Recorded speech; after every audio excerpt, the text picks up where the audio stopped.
2 years worth of waiting has come to an end. The Speedway beckons once again. 33 are on the line. It's time to go racing back home again in Indiana. Upon winning a very brutal 1992 Indianapolis 500 just by the slimmest of margins, ABC Victory Lane reporter Jack Arute asked Allenser Jr., "There sounds like there's some tears in your voice right now." Little Al pauses, but with little hesitation says, "You just don't know what Indy means." In those 7 words, Little Al summed up what every other driver who has visited Victory Lane felt and what motivates every future driver aiming to be in the same place. To know what Indy means to win at Indy, nothing else. However, to get there, drivers will find that Indy is an accumulation of a perfect recipe that when expertly mixed can bring you one step closer to immortality at the Brickyard. Indy is one half spectacle. In the real world, Indy is the largest single-day gathering to witness a sporting event. In the virtual world, 33 drivers tonight will have nothing less on their mind other than finishing and winning the Indy 500. Indy is one half celebration, much like our real world heroes, Castro Neves, Sato, Hunter-Ray, Power, Rossi, Dixon, Erickson, and Newgarden, who have attempted the same feat for real. Winning Indy is a celebration of being the best. Mixed into Indy is a dash of speed. In the real world, only 33 fastest make the race. In the virtual world, it's no different. Some may be longtime IndyCar vets, while others are looking to shed their rookie stripes. Indy is a large helping of danger. Here and in the virtual worlds, few drivers never get as nervous as they do for the start of the Indy 500. The experienced drivers know it's a marathon, not a sprint, and that danger can be around the next corner. It takes all of your skill and courage to pilot your car from the start, up to the front, and if and only if it's your day, on to victory lane. Indy is a spoonful of struggle. We share this with our real-world idols. Indy brings an extreme low of the agony of defeat to the extreme highs of the thrill of victory. Indy happens only once a year, so failure is devastating, while success is the ultimate adrenaline boost. Tonight, 33 drivers from all around the world representing multiple driving disciplines have accepted the challenge. 500 miles, 200 laps on a blistering hot track. Their focus, to be the first to cross a strip of paint and a yard of bricks. All will try, but only one will succeed. The waiting, the planning, the testing, it all accumulates now. Now that all is left is the spectacle, the celebration, the speed, the danger, and the struggle. And now you have a better idea of what Indy means. And now it's time for the RaceVerse presentation of the 9 p.m. top split running of the world's greatest virtual race, the Open Indy 500.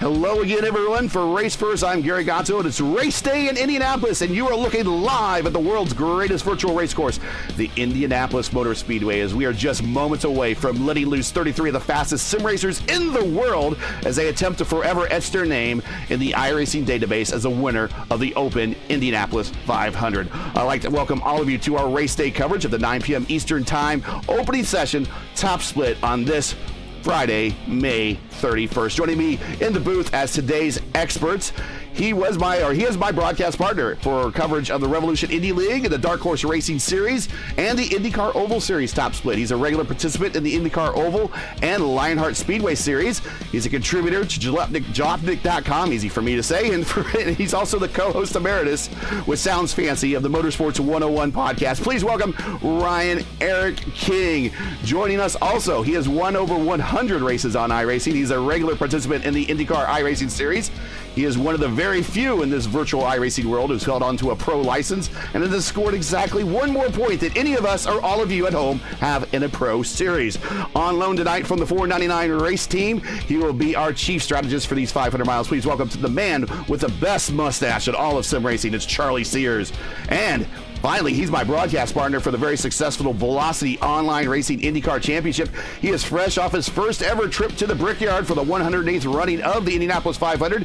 He's a lead play-by-play for FTN or Fireball Talks NASCAR channel on YouTube. Please welcome 500 rookie David Kreutz. Gentlemen, we all now know what Indy means. It's just on our motto here at RaceVerse. It's what we live by. Ryan, starting with you, what does Indy mean to you, and what does it mean for all of us to have these open and fixed official events back to us available once again? Well, it's been a long, long wait. And while a lot of iRacing regulars might not think of this race as being the 500, this is the first time that the best on the service get to go head-to-head against each other in the Crucible at the corner of 16th and Georgetown. This is our Carb Night Classic. Go ahead, Charlie. Yeah, Indy is what got me back into iRacing. It is so exciting to have IndyCar back in iRacing in 2024, to be able to run this event again. There's nothing like it. There's nothing like getting out on this oval. Everyone else just running into that first corner. You're sweating the whole way. We got an exciting race ahead. It might not be the Indy everyone's looking for, but like you said, it's the ultimate warm-up. Everyone's still shooting for that win. It still counts. Dave, you got the rookie stripes, man. Tell us about it. After coming back from the real circuit, it's still unbelievable here in its virtual presence. I gotta say, when it comes down to marking my broadcast calendar, this might be the most exciting week all throughout the year. And we've mentioned this is preparation for the best drivers on the service, but regardless, the goal is clear: victory lane. And there's so much preparation going on for us behind the scenes, for the drivers and their teams. I'm thinking we're looking forward to an unbelievable show, and it's our carb night. We're sure to enjoy it, and we're just a few moments away. I'll tell you this much, Gary, great to be aboard with some of the best in the business here in the booth, and I hope the viewers stick around, because this is going to mean so much more after 200 laps. And we are getting about 45 seconds away from lining up to go racing. Here are all of the IndyCar track records you need to know at Indianapolis. The single unofficial lap, Arie Luyendyk, 239.2. The single official lap, Arie Luyendyk, 237.94. We're not going to see those fall anytime soon. 4-lap official average, Arie Luyendyk, also set in 96. All these were set way back in 96 on the second day of qualifications, or that unofficial lap was on Fast Friday. Arie Luyendyk 4-lap official average 236.9. So none of these speeds really here, what we're going to see tonight, are going to come remotely close to that. The 4-lap pole average, of course, that belongs now to Scott McLaughlin at 234.2. The official race lap, fastest lap ever, set by Eddie Cheever, also in 96, 236.1. We might see that. Maybe it depends on what we get in the draft. I doubt it. But the race official average, I believe that's entirely up in the air with these quality of drivers that we have on the grid today. Elio Castroneves set that back in 2021 with an official average speed of 190.690 miles per hour. Your career wins leaders here at Indianapolis in the real world, of course, are the Mount Rushmore of IndyCar racing. AJ Foyt, Al Unser Jr., Rick Mears, and Elio Castroneves, each with 4. Franchitti, Meyer, Rose, Rutherford, Shaw, and Uncle Bobby each have 3, and your leading active drivers now in this world are Castroneves with 4, Takuma Sato with 2, and now Joseph Newgarden now with 2. Team Penske figuratively and literally owns the Speedway. The team has amassed now 20 wins between 14 different drivers, and of course Penske's entertainment group are the owners and operators of the Speedway since 2020. Later in the race, we will have a trivia question: who can name all of those 14 different drivers? One of them is going to be really, really easy. So we'll get into the starting lineup here as we are getting ready to line up and go racing.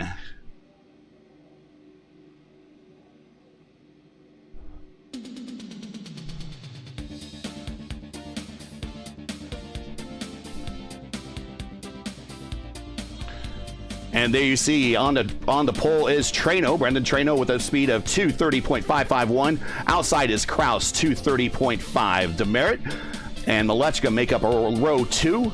Oster and Brophy make up row 3. Alex Van de Sant and Steele make up row 4. Harrington and Lichtenberg row 5. Polsky and Drake make up row 6. Russell and Ziegers make up row 7. Andreas Ike and Crane make up row 8. Carey and Watkins, row 9. Binfill, hopefully I'm saying that right, and Alexander, that's Seb Alexander. He is going to be back there in row 10. Heater and Showen in row 11. Stewart and Peters in row 12. Jones and Marquez, row 13. Holzer and Brown, row 14. Ladato and Koolbergen in 15. Gustafson and Smith there in row 16, and Buchanan bringing up the rear in row 17. We're getting ready to go racing here very, very quickly.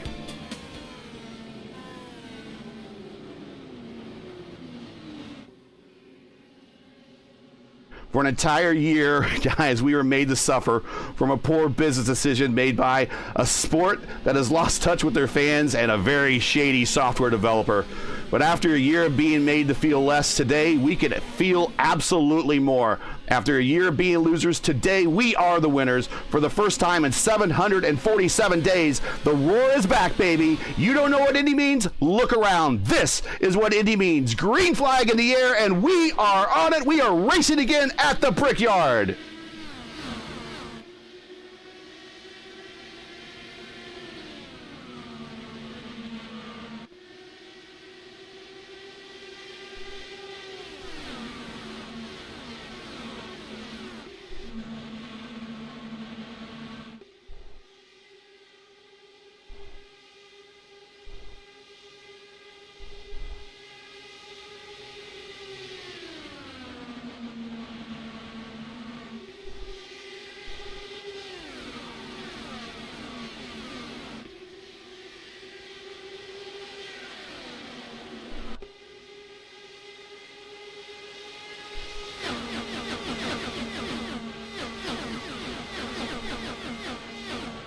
And gentlemen, we got one lap in the book. We wanted to do that one under silence to give everyone appreciation of just how great it is to be back here. But Trano is our leader. Demerit, Malechka, Oster, and Kraus, your top five. Brophy, Steele, Pawlowski, Alex Van de Sant, Harrington, and Harrington is the bottom end of the top 10. Lichtenberg, Russell, Ike, Drake, and Ziggers, your top 15. Yeah, we've all strung out into a line. One of the things that you've probably noticed in real life that is also well represented on iRacing, the dirty air. After the top 4 or so positions in a line, the dirty air is pretty much unbearable and it's pretty hard to pass. But if you make your way up into that leading group, you can go wheel to wheel for as long as you want. Right.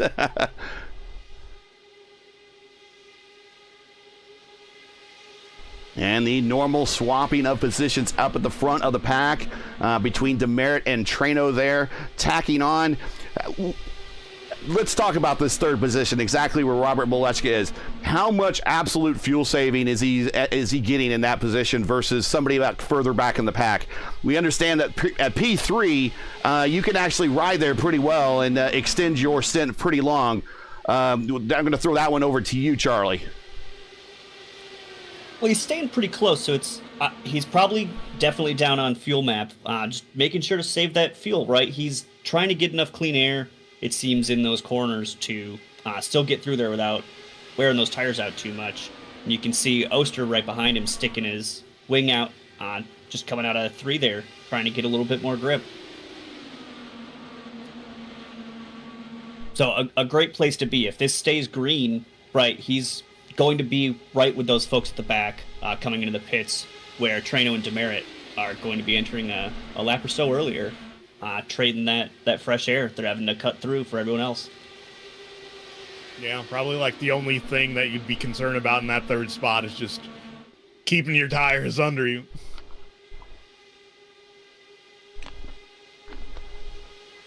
Again, swapping the lead. The third and fourth kind of staying in line. Same with 5th and 6th. Teammates in 5th and 6th. There's Brophy, who we saw win last night in the Malechka pulling out to the inside. Okay, so first strategy call right here, happening right now.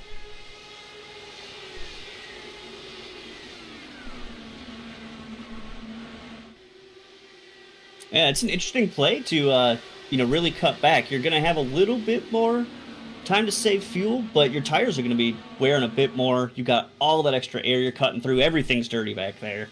Yeah, so look at his position, though. I mean, he's willing to let everybody go. Seb Alexander going 3 wide into 3. And Malechka now in behind Brian Carey. That is one of his teammates there on Power Slide, and also slots in between him and Shawan. Shawan is also one of his teammates there with Power Slide. Getting ready to say, Brophy coming off a victory in the ERL Thursday night at Texas. So he has definitely will get side-by-side action there, backed by Adam Benfield and Luke Peters. Adam Crane also involved in that battle right there. Adam Crane, former IIS champion. That second group is starting to kind of lose touch, or that second group, saying this kind of this last group here from 20th on back, 21st on back, kind of starting to lose touch with the guys in front of them a little bit.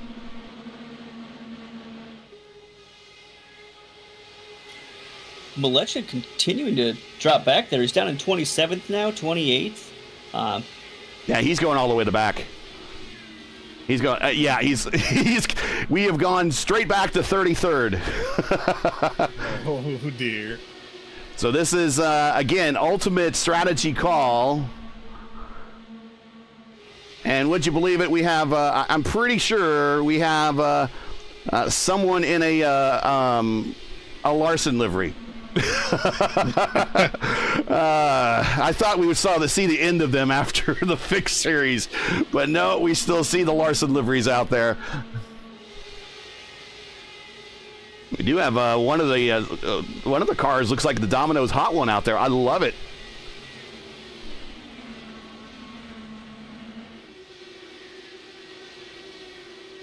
Let's get back up to the front here, and these two leaders continue to swap it back and forth. Very typical, these 500-mile races here in Indianapolis. Leaders swapping it back left and right, each end of each straight, going into turns 1 and 3.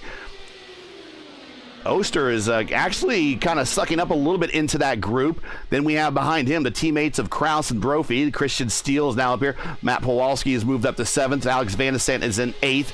I believe Van de Sant might be the lead power slide car at the moment. Connor Harrington, excuse me. He is in one of the I5G cars. There's going to be a host of those guys out there today, along with Oster, Connor Harrington, Brandon Lichtenberg, Brandon Trano, Christopher Demerit, you name it. The I5G guys do come. They come not to really play. They're here for business. Yeah, they roll deep. Roll deep.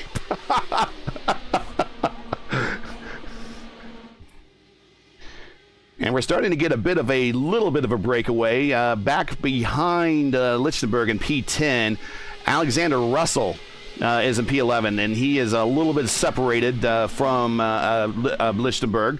Right behind him is Andreas Ike, Jeff Drake, Daniel Ziegers, and Seb Alexander.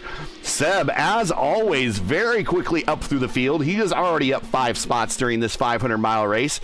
Luke Peters down in 19th. He's also up 5 spots very early in this 500-mile race. So we got some guys in the back of the pack that do not want to wait very long back there in that dirty traffic. Yeah, because, it is hard to hang up behind someone on this track because it is a fast way to start wearing through your tires. You have to start thinking through, do you want to make the move and try and get back to the pack ahead, especially with the green flag racing we've been seeing so far? And do you want to use those tires, use that resource up to try and get ahead and push ahead? Or do you want to just stick behind, hope for something to happen with a yellow or just a strategy to play out otherwise? Yeah, because normally when I'm in that sort of situation, I try to see if I can hang back as far as I can to try to lessen the effect of the wake, but I still need to go fast enough to keep the car behind me from overtaking.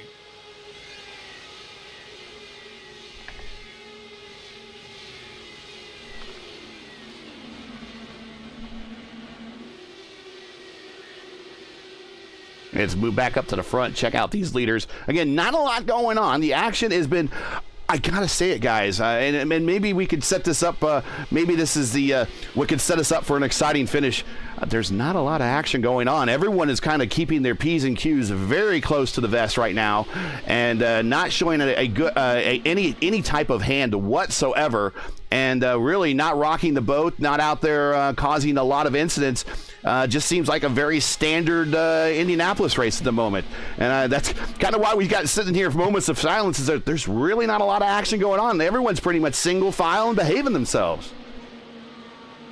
Well, we do have 185 laps left, so everyone's trying to get a sense of where everyone else is.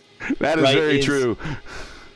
This is the perfect time to try and suss something out. You can pretty easily count on one yellow at Indy, at least one. So if you can try and figure out what's going on with the folks around you who are near you on pace, you can try and plan for those last lap moves, those, last handful of lap moves. Because you've got to know what's heading into those final few laps. The whole race can change, as we've seen the last 3 years in real life. Right, for sure. Daniel Ziggers, Alexander Russell, Jeff Drake, all in good battles there going through the south end of the racetrack. Also sneaking up is aforementioned Seb Alexander there in 15th. Yeah, but we're roughly halfway through the stint, and I think when we start seeing the pit cycle begin and people start doing outlaps, at that point, you have to do something.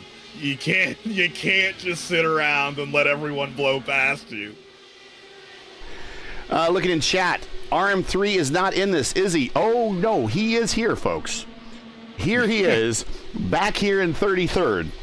This is a planned move, part of the RM3 strategy book. I've been joking. This has been going back for now pretty much for most of May. Certainly when we covered the ERL, when I covered the ERL Indy 500, we saw pretty much the same thing from Robert Malechka as he fell back through the field. And you've seen this too on some of these top slip broadcasts we've done, Ryan, where when people come up to race Robert, they sit up there and they really sit up in the seat and they want to race him hard because he's fast, he's good, and they don't really want to pull over for the guy. So what's he end up doing? Well, he ends up racing the guy harder, ends up using up his equipment and his tires, and hurting his overall race. So how do you work around that? Well, don't race him harder, race him smarter. And that's exactly what we've seen Robert Malechka do all month long at various Indianapolis races that have been on this channel. We've seen him go to the back, seen him do a different strategy every single time, not racing everybody as hard as they want him to race, or they want to race him. He just letting them, okay, do your thing. I'm going to do my thing. Yeah, and that's sort of like the dynamics you see in not only just racing, but sports in general. If you're a good athlete and you build a reputation for yourself, people play you different, and you have to adapt to that.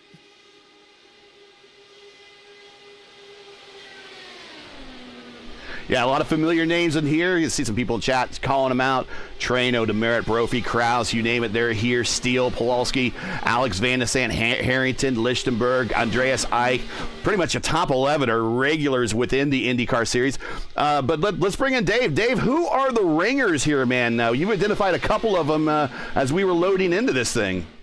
Well, you're right about that. This is a big race not only for the open wheel community, but this is also something that goes for the entirety of ovals. So let's run down the field a few positions or so and figure out some drivers who have some of that experience otherwise. First one I'm going to see at position number 14 right now, Alexander Russell, a driver who's got some experience working alongside the stock car community. I've seen him quite a few times running truck races on Saturday nights on FTN, and a driver who has raced a lot of the guys a few spots behind him. Luke Peters in particular. Peters is one of those drivers who's gotten the experience on both sides. Of course, getting up to this split is an achievement itself, but Luke, he's seen it on Saturday nights on FTN as well. But of course, there's also the professionals who have gotten it done at the higher level. Take a look back to 22nd place Nate Stewart. He's a road to pro driver in the NASCAR world, and not only Nate Stewart, but if you look, there's also James Holzer. Holzer right now is running in 26th, and even though I'm not running up there with Nate just yet, he's gotten victories in the Road to Pro campaign. Got one victory last year in 2023, and behind him, Aaron Brown, who runs Sunday nights SRL, and right now he's with his team, and it looks like he's got that very, very colorful paint scheme going on, running under Cody Webster. And we take a look right now, that is Proximity Motorsport he's running with net number 15. And behind, well, there's Lucas Lodato. And Gary, you were mentioned, Lucas is someone you recognize as well. But on Thursday nights, he takes his number 7 team in the Highline Racing League to victory lane for a time or two. And right now, Lucas Lodato running in 28th, a lot of time to spare for him. And he's one of those jack-of-all-trades drivers, very versatile. His first ever Highline Racing League win came at a road circuit. It was Montreal. The Bearcat Motorsports number 7 now going to be taken up to the high side. And there goes Robert. We mentioned Robert right now getting its first passes in after dropping back all the way behind guys like Steve Buchanan. So There's a lot of ringers here, maybe more than a few drivers would realize. Some stock car guys taking a leap and so far doing a pretty good job of it. It looks like Nate Stewart going to make a pass on one more driver to mention, Adam Benefield, the 2021 100% Cup Series champion, running for Mike Conti. He's got the Team Conti paint scheme on right now. We got some very, very well-acclaimed drivers, well-versed in oval racing, and a few of them have taken their chances in the open wheel scene. Nate Stewart runs with FTF, and they had their own Dallara IRO 1 series last year. So versatility comes a long way for drivers with just a little bit of experience, and you can see right now translating well, running calmly, and consistency. That's the most important priority right now. Maybe we'll see a little bit more of them as the race goes on. Well, that is a heck of a rundown, man. You're the pro. That's why I just come to your program and just do color commentary. And you do the play-by-play. That's David Kreutz. Everybody check him out on the FTN channel here on YouTube. We got a link to his channel down in the description. But we are 23 of 20 here at Indianapolis in the early stages of the first top split of the Open Indy 500. The first laps turned here in anger. An official 500-mile race in 727 days. All right, guys, so who's going to be the first to bite on these pit stops? We are right in this window. Oh, it's hard to parse out who's burned more fuel. Well, more than the leading pair. Right. You might have to go back to 14th. Alexander Russell has quite a gap to Daniel ahead of him. Could just be pushing more there, but there's plenty of large enough gaps here that, you know, folks are probably getting back towards map 1 and burning plenty of fuel outside of these leaders. But certainly Traynor or Demerit are who I think we could expect to come into the pits first, but we might just see everyone come in all at once, or just one additional. Oh, jeez. Can you imagine all 33 hitting pit road all at once under green? We've seen 33 hit pit road all at once under caution, but all at once under green, though, that'll be a sight to see. The turn 4 pit entry at Indy is a bit of a funnel, and you entering more than 4 cars at once through that entry is dicey. Here are the current conditions. Temperature 72 degrees. Track temperature, Charlie and also Ryan, 120 degrees.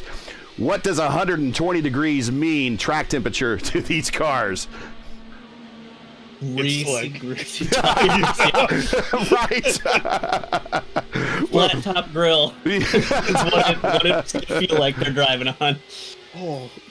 And it's going to make the entry even more difficult for pit. I mean, there is a bit of a breeze right now. We got an 8 mile per hour, well, 8 to 7 mile per hour wind north. So that means you get a tailwind down the back tailwind straight. into 3, yeah, headwind into 1. So you get a bit more grip into 1. Ooh, Tanner Watkins, a little squirrely there coming off a 2 into the short chute. So, yeah, these cars definitely are at the point where they would really like to get a stop in here and get these tires off. Let's go back up to the front. The leader is Chris Demerit. Brandon Traynor, they've been swapping the lead back and forth all race long.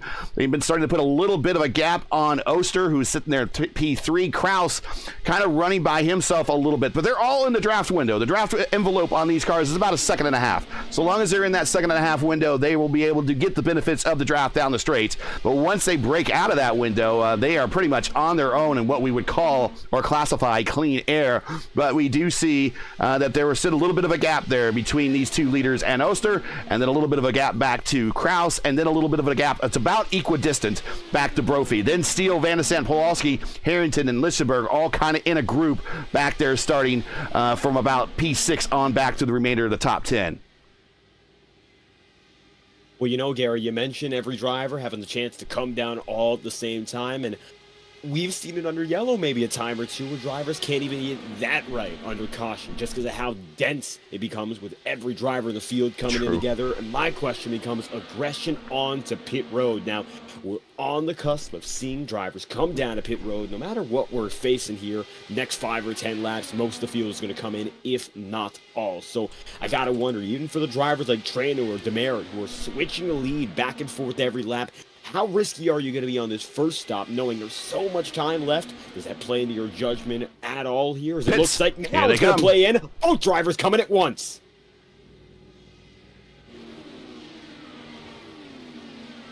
Gonna try to get to the cameras there. And actually, Demerit beating in Trano, but they're running side by side down the pit road here. 60 miles per hour, I believe, is the pit road speed limit here, which basically looks like walking speed. But actually, if you think about it, that's basically what the average speed is here when you're on the Beltway in 465.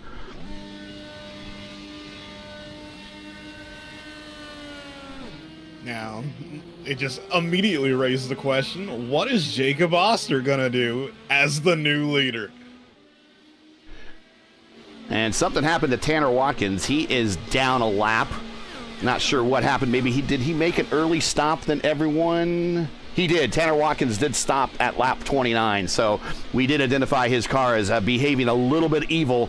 And he decided that he would dip in there for an early stop there with that Team Talent entry. And yeah, that's a very good question. Let's go back up to the front. Let's see how much longer Phil Kraus and Oster are going to go into this battle. They have now really gotten direct contact with one another going through the north end of the racetrack. Coming down the main straight.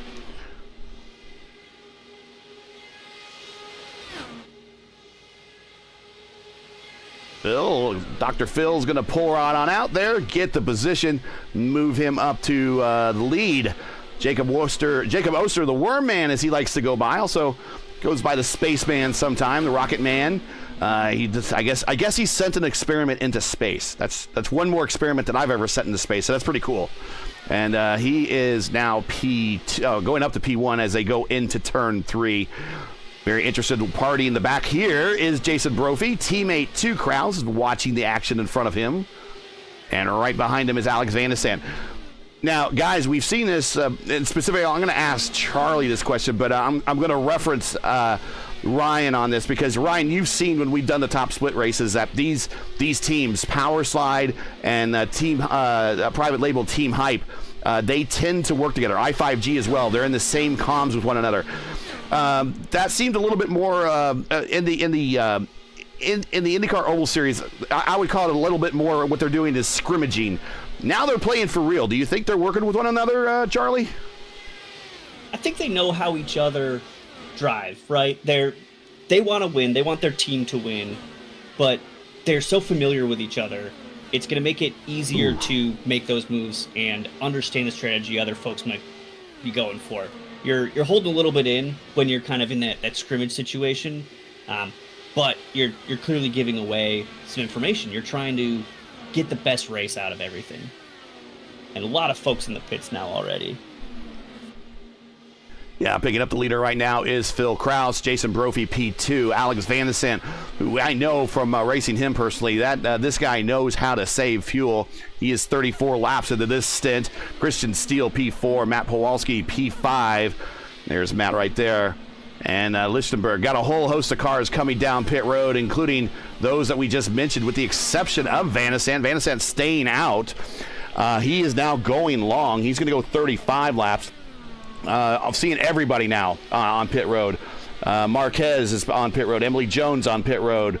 Holzer still out there at the time being, but everyone I'm seeing flashing yellow. So Alex Van de Sande is going to be getting the mileage award very early here, as he's going to go 35 plus. Let's see if he makes a turn down pit road.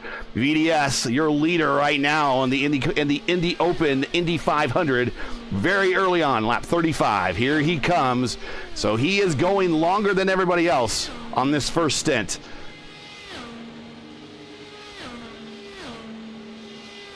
It's going to be interesting to see where he comes out. If the empty pit lane is going to net him a bit of time on the exit.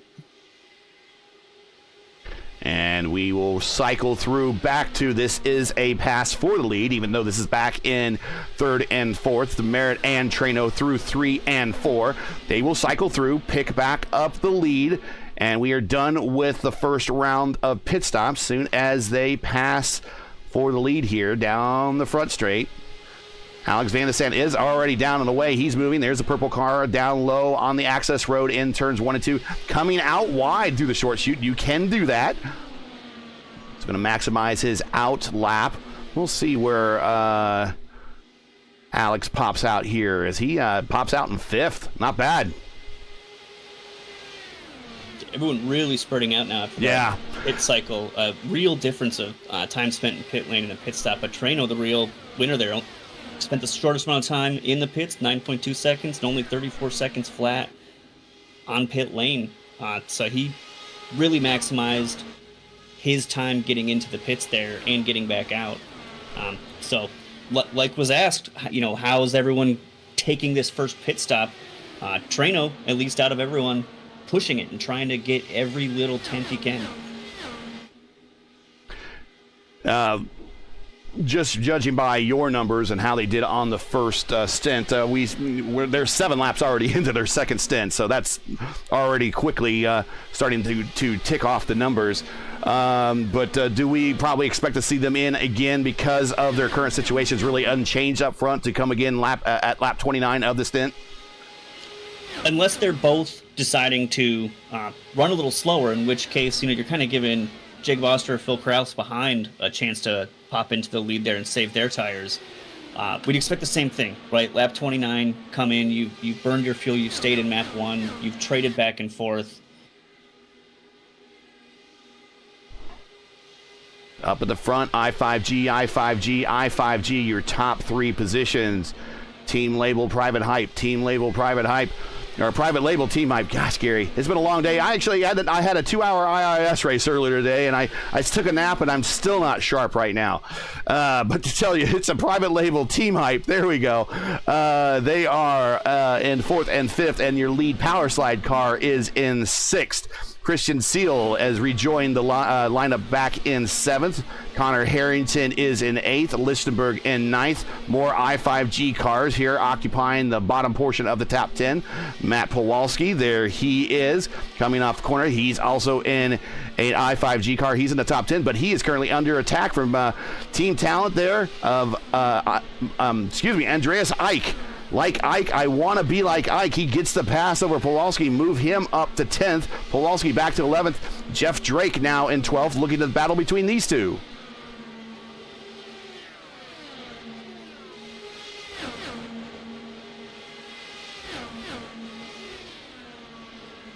Yeah, pretty soon all the I5G cars are going to be occupying just about most of the top 10 spots. Oh. Ooh, Russell almost giving the wall a bit of a kiss there in the short chute. You want to save those for Valentine's Day and not do those here at the Speedway. Yeah, because that could end your day real quick. Though I really, really like the position that Alex Van de Sant has found himself in.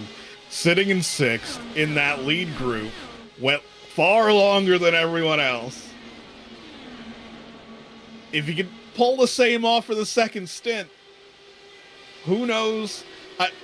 Obviously, you're not going to be able to completely remove a pit stop from your run tonight, but making that last stop as short as possible could pay dividends. Well, let's say that normally the window opens, if you wanted to do everything evenly, the earliest window opens like at lap 20, right? And then it's 30, 30, 30 after that, and that gets you home evenly, right? So let's say that over the next 4 stops, he does 35 laps again. That's 20 laps when you add them up, right? So it's 5 times 4 is 20, right? So he's working at eliminating that last stop. So whenever he comes in for his last stop, which is going to be really close to probably lap 170, he's done for the day. He's good to go. Some of these other drivers might have to do a splash of go inside the last 30. Charlie's that forecast check? That math checks out for me. Okay. If he can push it, right? Like he's at the back of this lead pack, right? So he's happily sitting right there behind Jason Brophy, catching that draft, not eating his tires up too much, keeping a solid, 3-4 tenths of a gap to Brophy. Brophy did 34 laps last time, so if Van de Zandt can stay behind and then he's got one lap, just fuel saving, pushing through that air all by himself like last time, it seems like he can keep pulling this off, but where's he going to cycle out after that next pit stop is what's going to be really interesting. He had a great, very quick pit stop, only spent 4 tenths longer than Treno in pit lane. He had a 34.4. So a fantastic stop, maximizing the time there. But it's pretty early to see these sorts of things play out, but you have to play the hand you're dealt, right? Right. There have not been yellows, so you're playing like it's going to go green the whole way. I said earlier you can usually count on at least one. I said you can count on one yellow flag at Indy, and this is going to go green just because I said that out loud. You know who? This is the nickname I gave you on our Discord server. You know who you can count on? You can count on Sears. You might not remember that old slogan from their. I'm with that. I remember going to Sears. That was one of their old slogans back in the day. Is you could count on Sears. So we'll ride that one all the way to the end here. We'll see how these forecasts come true. I think you're right though. I mean, if you haven't had a caution after 45, you got to really kind of plan for this thing to go caution free. And these guys. As Triple H used to say in the WWE, I am that damn good. These guys are that damn good that they can keep these cars off one another. They can possibly, it's conceivable. And I'm going to, this is doing the broadcast with Mark Janes in the ERL Indy 500 where he says, we always circle the number and pat the guy on the back, whoever jinxed the race. So at lap 45, you can pat me on the back. I'm going to jinx it right now. I think there's a good chance we can go caution free. Yeah, we're not even through the first quarter yet, and you're saying this. Hey, I'll tell you what. If these guys do that, they're going to make me look like the smartest guy in the booth, and really the bar's not very high there, but still. Wow. That's awful. Don't you say that? The bar's not very high for me. Bars, never mind. I'm just trying to say I'm not the smartest person in the room. Which is pretty clear by that comparison I just tried to pull. We are seeing plenty of folks start to battle a bit more, right? We do have these smaller pockets of races breaking out where that first stint we really just had that long line. There was really only one gap that was larger than a second amongst the whole field. So the pit stop really shook everything up. The second pit stop is certain to do the same.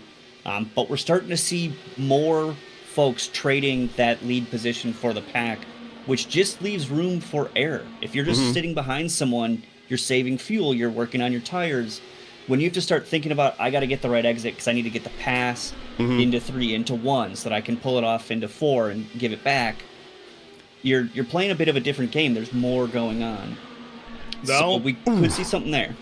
Though a lot of this race is predicated on hope. Yeah. You want to get that first spot in your group in case it goes yellow, and on the restart, you start ahead of everyone in your group, and maybe you get the next guy ahead of you on the restart, and you slowly pick your way through the field.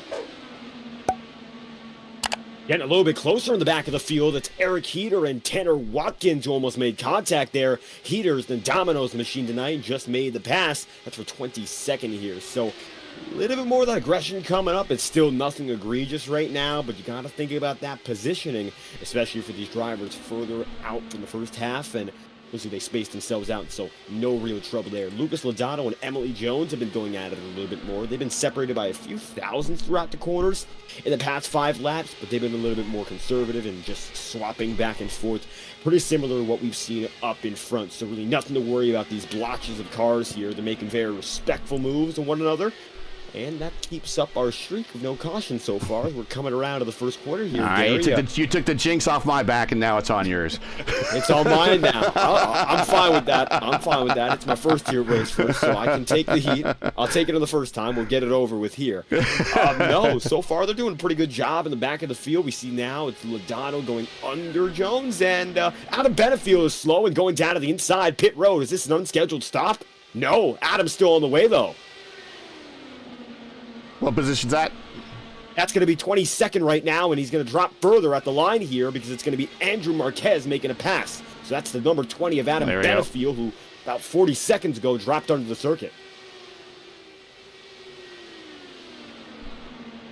And taking a look as to why Benefield had that trouble, it looks like coming down the back straightaway alone, and then looks like loose into 3, saving it. Done a very good job of doing that by himself. So single car incident it would have been, and coming out of 3, just losing track perhaps of the weight jacker, and just like that, on the way. Well, we saw a few incidents like that, Gary, on Tuesday, but this time Benefield was a champion of the stock cars who figured it out. Yeah, what a save. You know, seeing Pato do it in real life. You know, maybe Benefield just wanted to give it a try out of 3 there, but really great save. Tough to catch these things. You know, 15 laps in, you're halfway through your tires. Not sure where Benefield was sitting, you know, pushing or just maintaining those tires. But always great to save that. You're riding by the seat of your pants in these things, and let's see if we can, since we haven't had any incidents, let's see if we can rewind it here and see if Benefield, see if we can see that happen. He came off a 2 doing that. It was coming into 3 down the back straightaway. Okay, let's see if maybe we got that one here queued up. Yeah, because that's the thing with these cars. Like, if there's a moment and you're able to see it on the outside, in the driver's seat, it's 10 times worse. Man, we didn't get that queued up, but good thing that he got that under control. And we are seeing Malexa, or is it Malechka? Malechka. I'm mispronouncing that. RM3, yep, Robert Malechka, yep. Making moves back through the field up into 15th now. Yep. Was back behind Tony Schoen with Seb Alexander there for a bit, closed the gap up to Luke Peters in 14th, and just staying behind that pack, just saving fuel and moving right on back up. Doing a last to first challenge, it seems. And if there's one person that could do it, well, there's probably 2 people in this race that I've seen it do it quite a bit. Alex Van de Sant's one of them, and Robert's another one. I've seen some pretty close attempts by a lot of the 5.5G guys before, specifically Jacob Oster.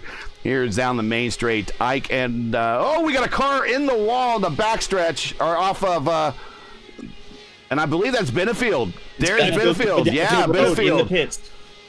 And let's watch him. He is racing Ike. We're gonna do if I can find him again. There it is. Yeah. Here he is coming down the backstretch. So we queued it a little bit longer, but he had a moment coming off of 4, and he got loose on exit and went to the inside and escaped the pit road. But he has, and you identified it earlier, Dave, he is in a wicked car at the moment. For Adam Benefield, once again, great to not have anyone else involved, but that is trouble, and it looks like Steve Buchanan similar out of this one. Look at that! No! Benefield maybe could have locked that one down, but we mentioned he was loose into 3. No, and he hits contact with the inside wall, so that might be a terminal smack. I think it is. He looks to be down and out of this one, disconnected. And an early day for Benefield. Back up front, Trano, Demerit, Oster, Kraus, Brophy, your top 5. And you might as well throw into that mix because they're part of the lead pack here. Alex Van de Sant back in 6th. So we got I5G, I5G, I5G, private label, and Power Slide, your top 6. A little bit further back, Lichtenberg leads a trio of I5G cars from 7th, 8th, and 9th. And just a little bit behind this group is Powalski and Ike battling out for the bottom portion of the top 10. Also joining them there is Drake and Ziggers. We are now 27 laps in for the duo for this stint. So we expect to probably see them on pit road in the next lap or 2. Yeah, and the group of 4 behind them, they're going to be sitting out for another 5, 4 or 6, 5, and yeah. then back to Van der Zandt. Yeah. We got 7 more laps of fuel if it's the same strategies last time. So quite a lot more to hang out. It's going to be interesting to see how they all shuffle out and, again, how they're pushing into pit lane and how close they're cutting that speed at the line. If you're just joining us, this is RaceVerse coverage of the official Open Indy 500 Top Split. Coming to you from the world's greatest race course, Indianapolis Motor Speedway. We have completed 58 of a scheduled 200 laps. Thanks for joining us. Make sure to smash that like button, subscribe to the channel so you don't miss out on the next race. The next race is tomorrow, the Indy Fixed 500. We'll be at 5 p.m. Eastern. Same place, of course. Do these guys make that turn down the pit road this time, or they go one lap deeper into this run? And on prediction, there they are. Oh, yeah. I saw that too. Was that speeding from training? If there's a time to lock the tires, when you're about to take them off, but when you're wanting to burn off that speed. And another car in the background coming to pit road. Not sure who Tanner that Watkins is. Tanner there coming Watkins. in. Okay, Tanner Watkins also on that strategy.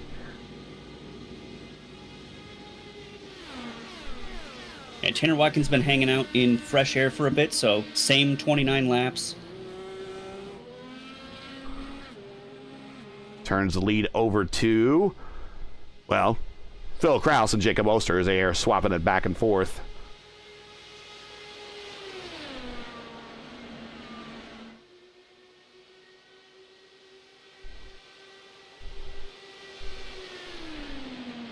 Feel free to shout out your favorites in chat. If we haven't put them on camera, we'll put them on camera one more time for you. One of the reasons why we wanted to do this top split broadcast is to give another opportunity to these drivers that normally only would get 1 or 2 opportunities on an Indy 500 weekend to get the light shined on them. We wanted to shine as much light on these guys as possible, but a lot of focus on these guys with a lot of patience over the last year who've pined, much like me, pined very patiently for iRacing to do the right, or actually not iRacing really, it had to do with NTT INDYCAR Series to do the right thing and make sure the license gets into the right hands of the right people. And right now, I feel a lot better about the future of I guess IndyCar video games now than I did about a year ago this time. I was like, oof. Yeah, I'm just glad that we get to have this event back after a lot of time away. So now you're top for Kraus, Oster, Brophy, Van de Sant. Then we see this second group of I5G guys of Steele, Lichtenberg, and Harrington. They are back at 7th. Kowalski now another I5G car leading this second pack of 1, 2, 3, 4, 5, 6, 7, 8, 9 cars deep.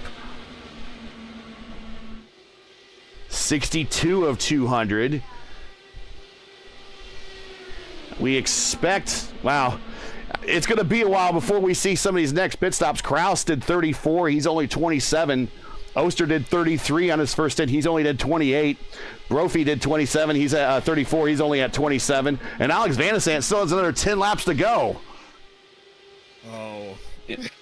Crane may be our next pit stop here. He's just out kind of not in a pack, just driving by himself. He's at 29 laps right now and has been driving without a bit of draft for a while. Oh, and he got really loose off of 4, but you're great call as he's coming to pit road. And Russell's on pit road as well. And Ike on pit road. Some of these guys have been in the same livery as long as I've known them. Ike is one of them. Thank you for never changing that livery, sir. Thank you.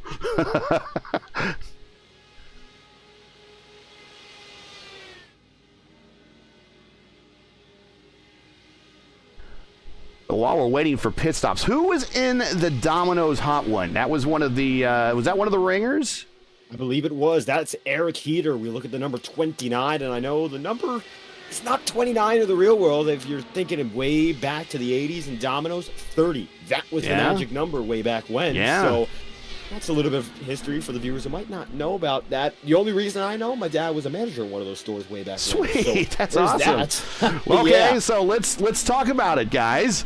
Name the history of drivers that have driven the Domino's Pizza Hot One. The Noid. Not the Noid. So certainly the easiest one. Here's your underhanded. Oh, and we have a blinker in front of him. The underhanded toss here, Ari Lineback. That's what he won the Indy 500 in. Is we're watching coming to pit road. Erik Heater. I believe the first driver was Howdy Holmes. The second driver, Al Unser Jr. I think someone there is as well as Danny Sullivan. I think drove that for a while. Then we had Raul Boisel. He almost drove that to victory if that 89 finish turned into, instead of a one-car incident, a two-car incident. Boisel would have won that race in that car. And then Ari Lineback. I think that is all your drivers that have driven the Domino's Pizza Hot One. That was a very, very just a car that every kid remembers back in the 80s, because Tyco, when they had their slot racing line of toys, that was actually one of the cars that you could buy and slot race with. That and Tom Sneva's Texaco Star was one of the other, and and we got Oster coming to pit road. Also, I think it was involved there was Michael Andretti's Krakow car you could buy as well. Again, showing my age, but that's okay. 66 of 200. Oster coming down pit road. He is doing exactly what he did last time. 33 laps. First stint, 33 laps. Second stint, looking for his spot, hitting down pit road. He needs to hit his marks, not skid through. He is right on those, dead on. Yeah, Malechkin on 33 as well. Yeah, watching Malechka coming in as well. So for Saint, not Saint, but Kraus coming in now, yep, the leader. We'll get Kraus. But for April Fool's Day, a lot of the guys at Power Slide and I5G swapped deliveries, and that was an interesting race to call. Must have been a confusing race to call. It was very. Well, Oster renamed himself Robert Malechka the Fourth. Oh, and good job by Kraus sliding to a stop.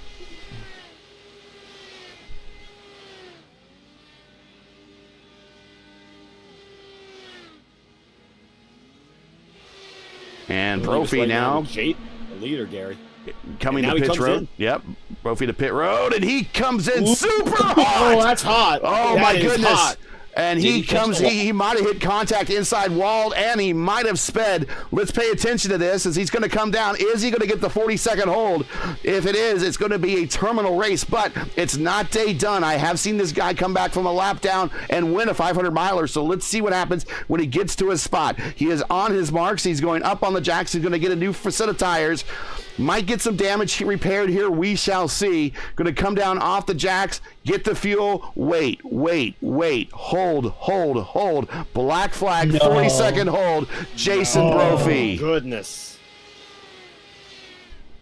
Well, beating that lead pack, you know, at some point you have to push. There's only so many pit stops. There's so much time to be made up if you can cut that close. And if everyone else is cutting it close, it becomes a dangerous game, and someone is going to end up speeding in pit lane. We see it in real life quite often. Dixon last year, Larson this year. That is that's just painful. So painful. 70 of 200 now as we're waiting still for Alex Van de Sant, possibly this time to make the turn down pit road, and with him possibly bringing this trio of cars. Nope, coming down pit road by himself.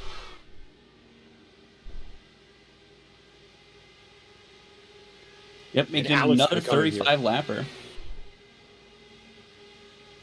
You had the benefit of getting some draft those last few laps with a lapped car, so that was very helpful. Very fortuitous right there for him. Watching Alex come to his spot, gonna hit his marks. Look how close he is to that white line. Oh, we had to back up a little bit. Oh.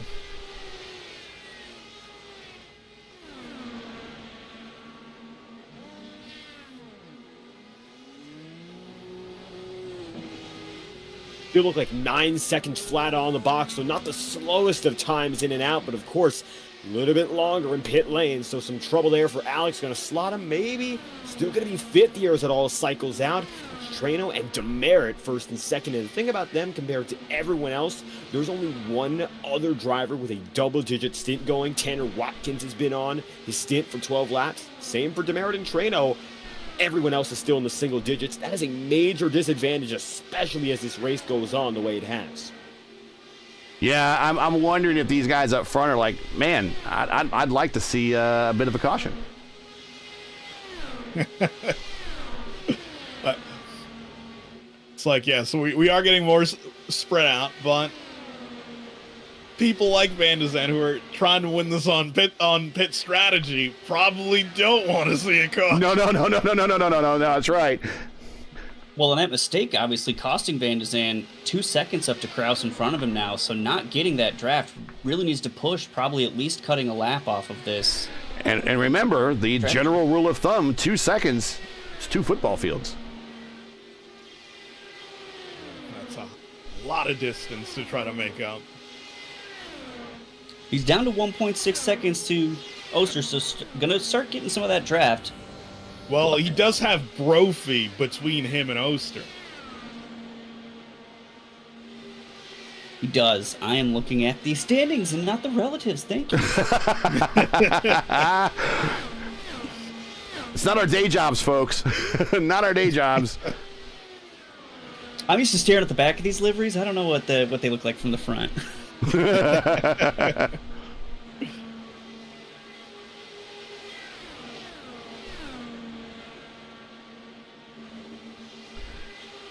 Now, is Heater in the... Heater's not in the RaceVerse. We have a RaceVerse car that looks very similar like that. Clindy said that it was a RaceVerse livery, and I'm like, I don't know if Heater would know that we had one. Heater's not in a RaceVerse one tonight. Yeah, I'm about to say that is a Domino's badge delivery for sure. Clindy is already out of his race, lap 40 in his split.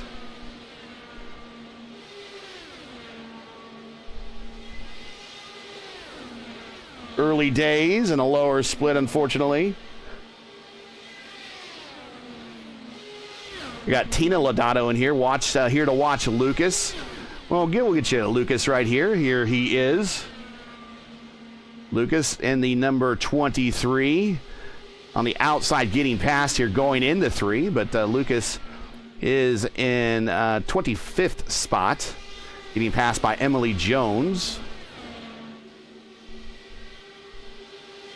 Lucas has had a long day. He did a 164 plus miles at Detroit, 70 laps at that bumpy circuit earlier today, and now going to end his day 500 miles at Indianapolis. Not an easy day indeed. But there is your guy, currently in 24th. No stranger Lucas is to going the distance. Unfortunately, the biggest setback so far for this team been pit road. 37 seconds on pit lane. Last time by, a few seconds slower than the average, and one of the slower stops overall. Still in the fight with Emily Jones here, and I think those pit stops went a little bit better. Maybe a chance to fight to get inside the top 20 around the ranks of Nate Stewart in terms of that race pace right now. So Lodato tucking in, doing what he has to do, and we'll see what he can go from there. Still with a nice pack of drivers, so it's not like all hope is lost here. Still in the lead lap, as most drivers are. Brophy 1 lap down, and we mentioned Buchanan, Benefiel are retirees.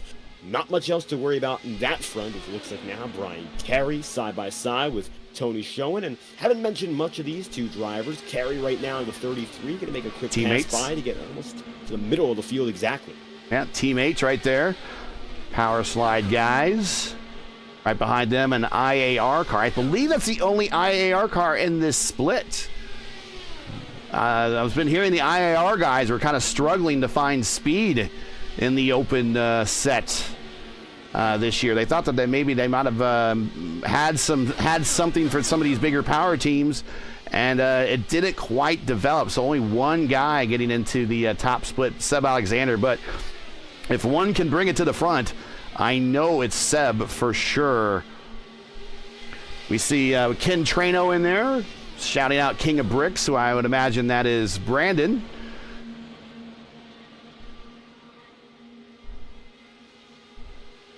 Always, I've given now Brandon doesn't know this, but I've given him the nickname Super Chief because his livery always reminds me of the old Santa Fe train. I know it's just my mind working, and one of the trains, one of the lines that they would serve was called the Super Chief, and with the last name Train in his last name, it made sense to me. So Super Chief Brandon Traino, and he is our leader.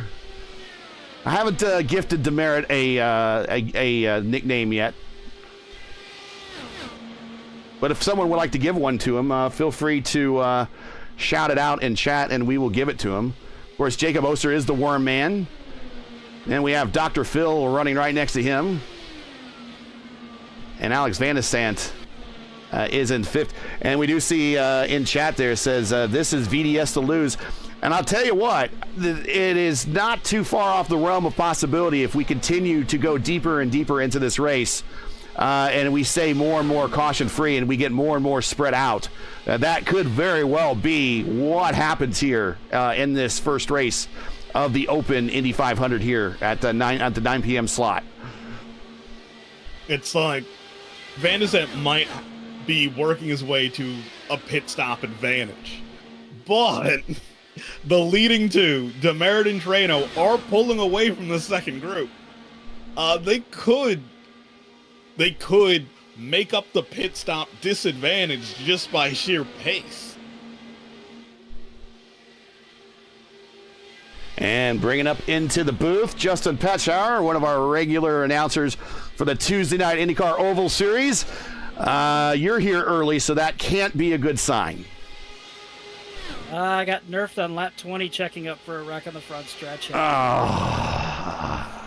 But the running gag for me is I have issues in the first race, and if I run the second race, I have an incredible result in a good way. So we're going for the 11 a.m. slot tomorrow. Did you Best of learn luck there? Go ahead, Charlie. No, I'd say, but like, good luck in that one. Hope that reputation keeps up. You know, you can always use that to look at. When something poor does happen, you've got the next one to go ahead and get a win there. Yeah, I was in split 17 of 39. Track temperature is up 123 degrees. What did you learn in your race that you can apply for tomorrow? We haven't had any cautions here yet, so all we've seen is green flag stops and a lot of these little dual car groups right here that we're seeing on the screen right now, like between Kraus and Oster, and a little bit further back between Van de Sant and Brophy. Even though Brophy, newsflash, Brophy is a lap down. He came to pit road and sped. Oh, he pulled the Larson. That's not well, what later became what was originally the Dixon is now the Larson. So okay. You could alternate between the names, but as far as what I've learned, with the splits I'm in so far, just hang out in the back and let them all wreck themselves out. And apparently, it's a demo derby and bottom split from what I'm seeing in a number of Twitch chats. Oh dear. Oh dear. At one point they were on their 7th caution in bottom split. Oof.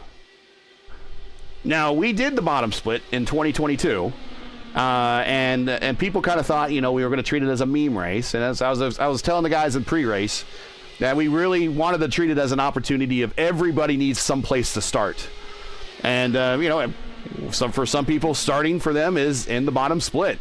And these cars, it really demonstrates how difficult these cars really are to drive. And it kind of goes back to what we were watching Tuesday night, Dave, that you might have all the NASCAR. Oster in the pits. Who's in the pits? Jacob Oster in the pits. Oster 17 in the laps. pits. That's an early pit. All right, we're going to watch him. Going back to you, Dave, we were talking about how it demonstrates that you might be a good driver in another series, but if you don't have a lot of seat time behind these cars, you're going to fall into some of the pitfalls of what I would call rookie mistakes. And we saw quite a lot of those mistakes when it came to the broadcast we were working with. And that's the thing about the different demographics of drivers on the platform. Undercut here. Yep. Everyone wants a chance in Indianapolis. Were we talking about undercuts here? Yeah, I think we're going to do I think Oster's attempting the undercut here. Right. Well, back to the whole rookie mistake circumstance. Everyone wants a taste of Indianapolis. Drivers you might not see on a weekly basis in this series, well, they're here this week. No matter where you come from in terms of the iRacing platform, when the Brickyard is on display, everyone wants a slice of that racing prestige. So we see drivers, of course, trying it out for the first time, and it's not easy. In the slightest. I had the opportunity at Indianapolis Motor Speedway to try the Dallara simulator they had. And you'd be surprised that there's a learning curve even for someone like myself who's been on the platform. It's just a different style of racing compared to what I'm used to, even though I have some experience compared to most others who go to these tracks in real life. There's a lot more to it than meets the eye, and I think that's what causes such issues, and especially when we look at fields like the bottom split, there's always a good reason to take it seriously and give those drivers an opportunity, because you never know who's going to be coming up through the ranks. Everyone on iRacing starts a rookie. Maybe there's something there, even if, of course, well known as it's a tricky place. Yeah. And maybe most times it's best to hang back in those splits, but when you get up to this level, things become different, and you just got to approach it as such. Tanner Watkins down at pit road for 27. Caution! It is for James Holzer, it looks like. Holzer in the grass, out of 3. We're watching it right now. James Holzer looked to be in the draft, goes down for a pass into 3, and slides up. Very similar to what happened with Adam Benefield, but this time touches the grass. Looks like no major damage, but it's going to be a caution, and Holzer's the cause. And we're watching the replay here. He goes to the inside of Oster. Got a good run. And back in just comes right on around. That probably surprised him a little bit. Even more probably surprised Oster. Slides to the inside. Does he make contact? No. So very fortunate for him. This caution is probably going to save him a little bit from going a lap down. Actually, he was a lap down, so it's going to save him from going down further and maybe a chance to revive himself in this as maybe he'll get a lucky wave around. But we are now cautioned for the first time at lap 88.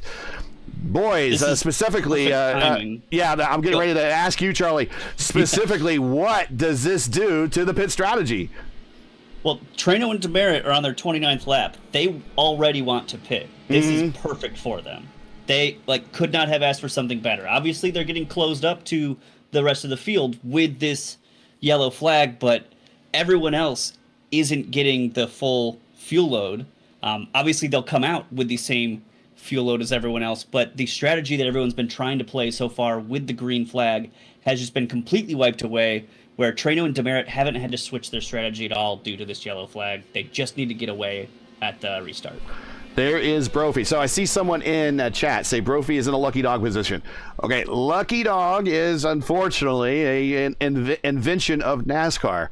So that is not done here at Indianapolis or in IndyCar racing. What he will get, and by virtue of staying out and behind the pace car, he will get what is called the wave around. So about 1 lap to go before going back to racing, he will get told by race control that he can go around the pace car and rejoin the field at the back of the pack, and thus getting back on the lead lap. I told you not to count the guy out. I've seen him do it before, and a good time caution. But unfortunately, Brophy is 19 laps into his stint, and I don't think he's going to really have time to maybe hit pit road and try to top off and get new tires before this race goes back to green. So we will see that he possibly will want another very quick caution as a result of this caution. As we've heard before, cautions breed cautions. Jacob Oster is your leader. He did, remember, Jacob Oster just pitted not too long before this caution came out. Very, very good timing for him. He will, I think, inherit the lead. And also staying out is Alex Van de Sant. I don't think Alex came to pit road. Van de Sant pitted. He did, so he so he short-filled. He saved so much fuel, right? He was only had 18 laps on that last stint. So he did not need to put as much fuel as everyone else in, was able to get out ahead of Trano and Demerit there. So Tanner Watkins will also get the wave around, and that way the field will pick up your new leader, Jacob Oster, and he will have the right by being the leader to bring this field to green as you see Watkins and Brophy. This is going to be good for Brophy, and we are going to have to keep an eye on him. Dave, you might want to keep a special eye on him and see him kind of storm up from the back, because he's got 110 laps. He has enough time, but can he do it? And I think he can, to come up from the rear back up to the front. Here's time. And time being in driver's favor is the biggest deal. Catching up with the pack right now. So Brophy, 29th. I've got him marked up. Let's see what happens here. Just a few turns away. No other major notables there. It looks like the rest of the field is in good shape. Holzer, 1 lap down. Unfortunate for him. And Tanner Watkins now the final driver on the lead lap in 30th here. Don't know if Watkins is going to catch back up at this rate. Should be able to. Yeah, should be able to here. And everyone's going to be together mostly on a level playing field. Russell with slightly younger tires just went into pit road, and it looks like maybe the freshest of all could help out in getting some spots back. You're going to see Russell coming. Go ahead. I do have an update on bottom split, but I'm going to wait until we get 1 lap or so in on the restart. All right. Once again, if you just joined us, RaceVerse coverage of the IndyCar iRacing Open Indy 500. Top split coming to you once again from the racing capital world. Getting ready to go green. Jacob Oster is your leader, where we have 110 laps to go. Thanks for joining us. Make sure to smash the like button, subscribe to the channel so don't miss out on the next race. And we are green back at Indianapolis.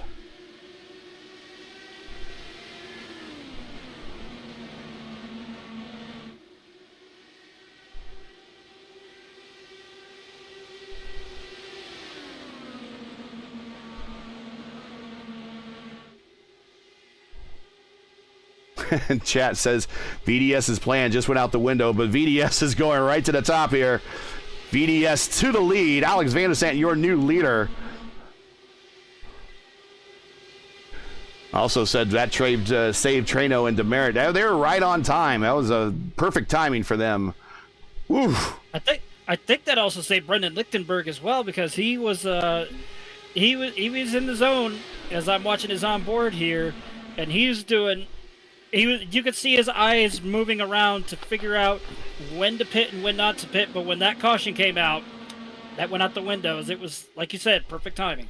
Now, the update on the bottom split.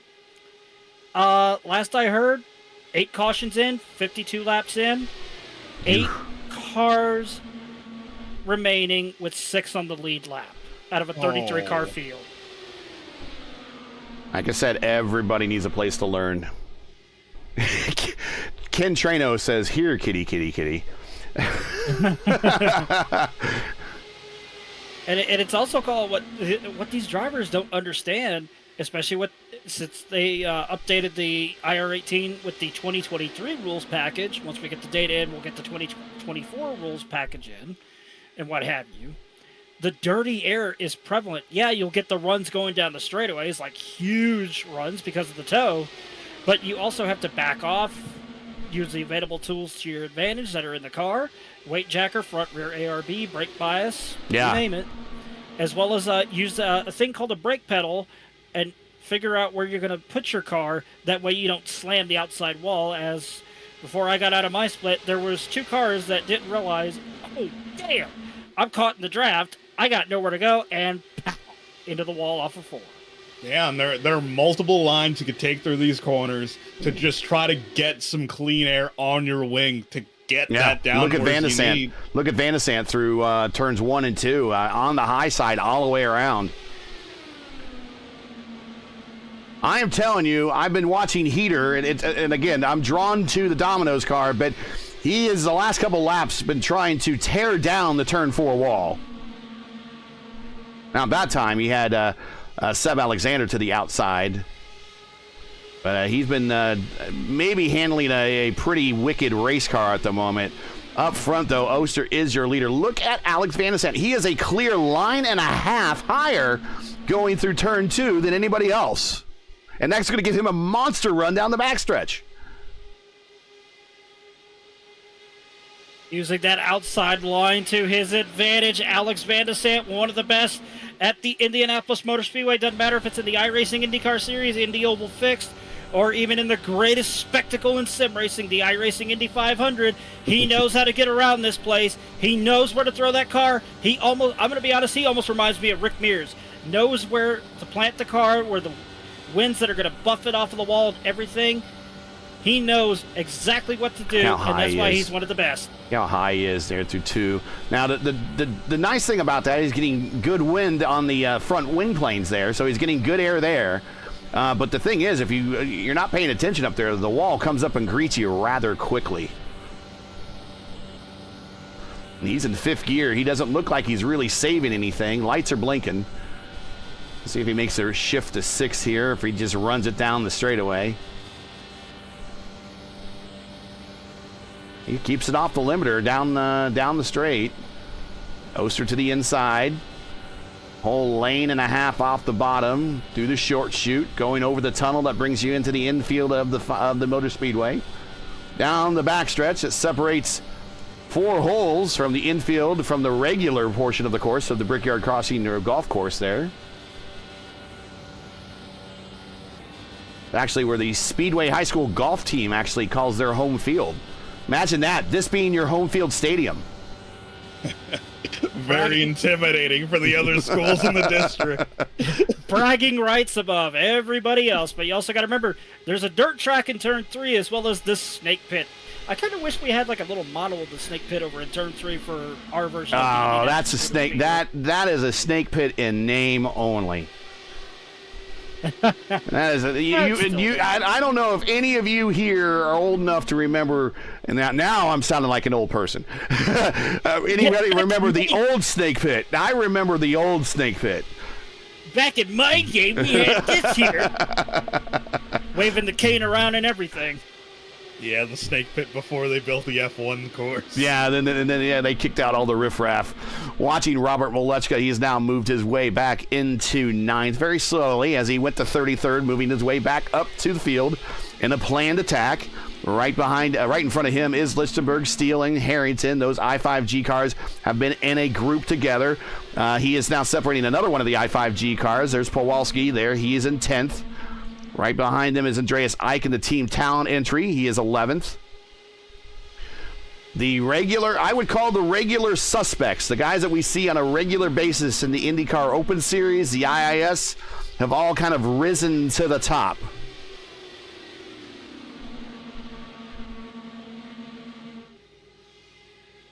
What are y'all's thoughts on Jacob Oster sitting here, 4 extra laps of fuel burned, swapping the lead with Van der Zandt? I would have almost expected him to drop back a little, at least behind Treno, try and save some fuel and try and at least get on the same strategy as everyone else. Because right now he's just on that off strategy. If it stays green like it has been, and we're seeing this single line racing all throughout, it is interesting. I think it's a push tactic in anticipation to the fact that he'll have to come in sooner. That if he stretches the field out, when he cycles out of pit road, he'll be attached to this, hopefully the tail end of this leading group, leaving everyone else further back behind.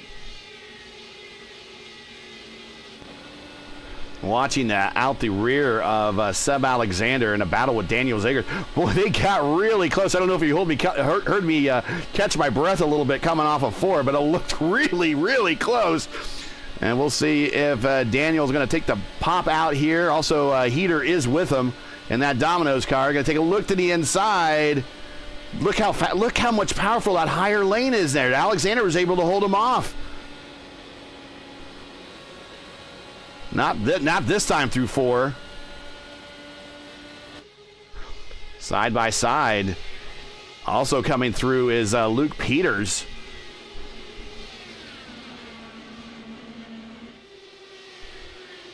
All right, so I'm beginning to notice that people are taking note of the high line.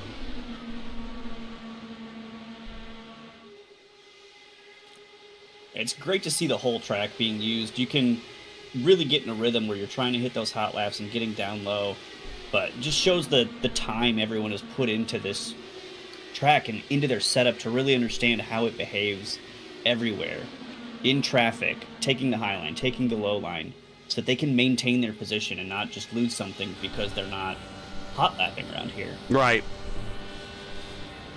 All that skill just coming into these 200 laps they're putting in, looking for that victory at the end of the day.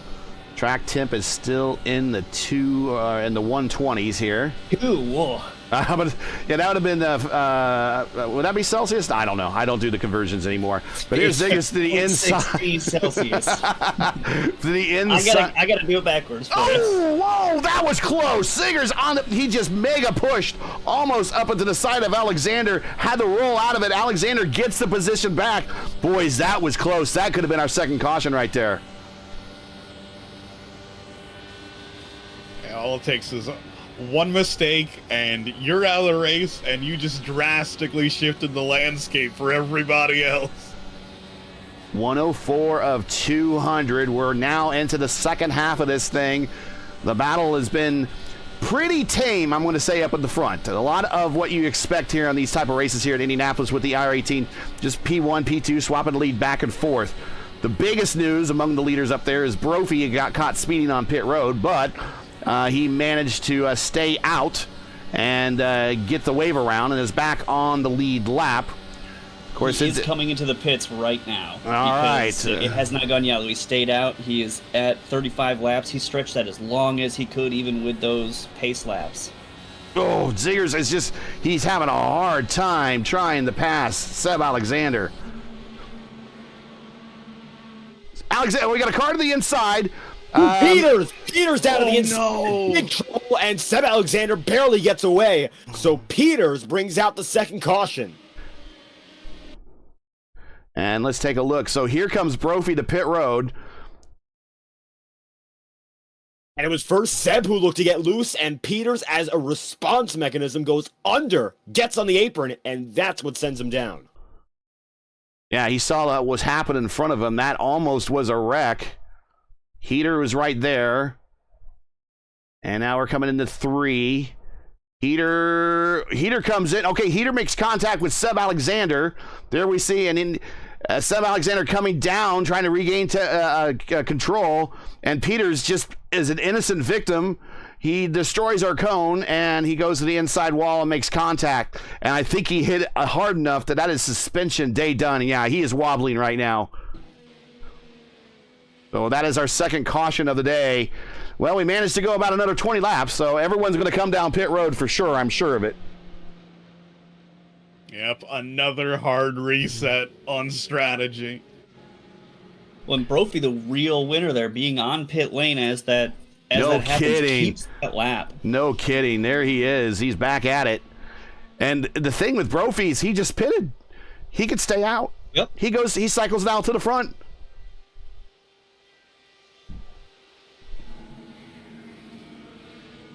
But he needs to hustle, because what he doesn't want to do is try to save too much fuel by coming around at a slower pace. Now, there are some people going to try to stay out. We'll cycle through and see what's happening, but the entire field coming to pit road. Going to be very, very busy. There's Brophy.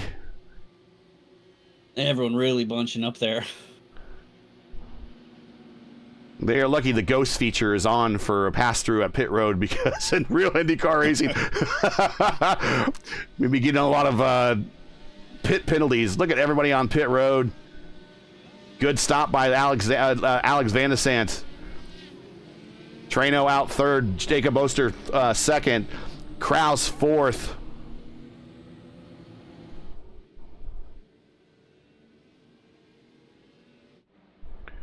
And there's Brophy, and in front of Brophy, that is Holzer, who will try to get the lap back here on the wave around. So he is in a position to go back on the lead lap. That will then put 31 cars on the lead lap. I5G. Go ahead. Go ahead, please. No. I'm just reading chat here and see there's some good interaction. Good broadcast. I appreciate it. Halfway through, 250 miles done. Yep. I5G out there killing it. That's what I5G does. They're the Indy 500 group for nothing. And they are currently in positions. Let's see if I can see after the reset here. They are in positions 3, 4, 6, 7, 9, 10, and 11. That's your I5G squad. Haven't seen a team with that many cars in the 500 legit since Andy Evans.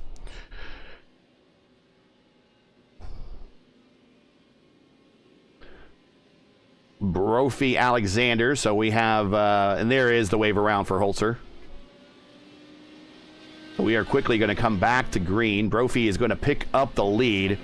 And again, I saw him in a very similar incident in the ERL Pocono 500 earlier this season.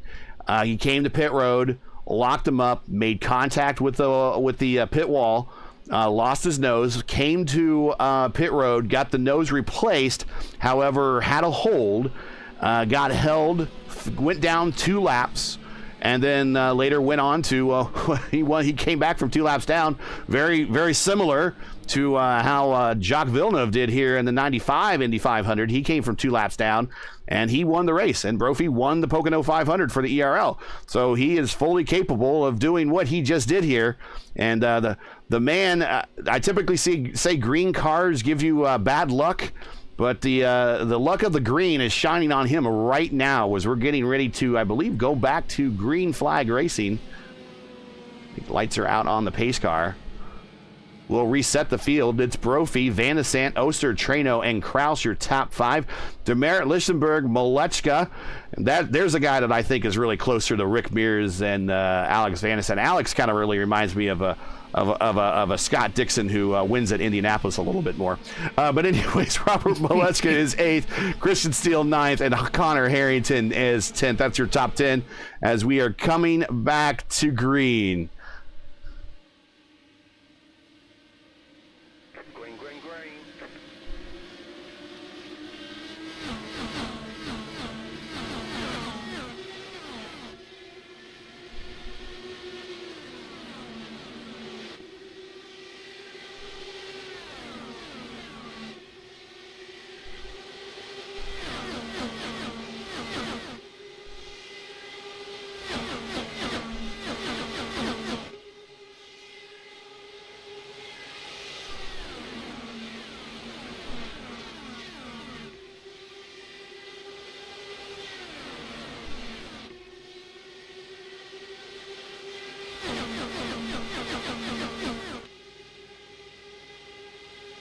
And back underway, and Brophy, your leader.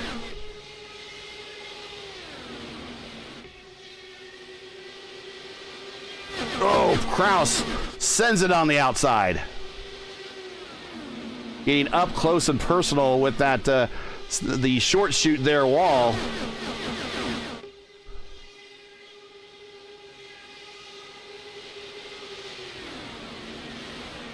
The restarts have been very respectful. There hasn't been a lot of really just fighting for a position right off the restart. Everyone just really settling in and trying to make those moves later on the track or playing out their strategy. Yeah, I don't know how much longer that civility is going to last now that we're in the second half. The race is winding down. Someone will be a winner in a mere 88 laps. Right. The civility ends about lap 190, I say. Oh, and look at that wide evasion or whatever that Robert Malechka was doing. They maybe pulled out to let the I5G guys know I'm here, guys. Thing is, they probably know. And he started at the front, remember, and dropped all the way to the back and is now back up to the front. So his strategy seems to be working.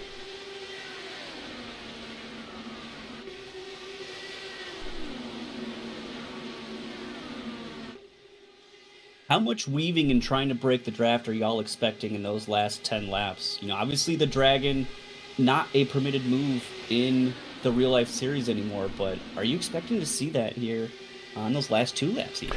Well, I mean, go ahead. In real life, yeah, in real life, it is still permitted, but within reason.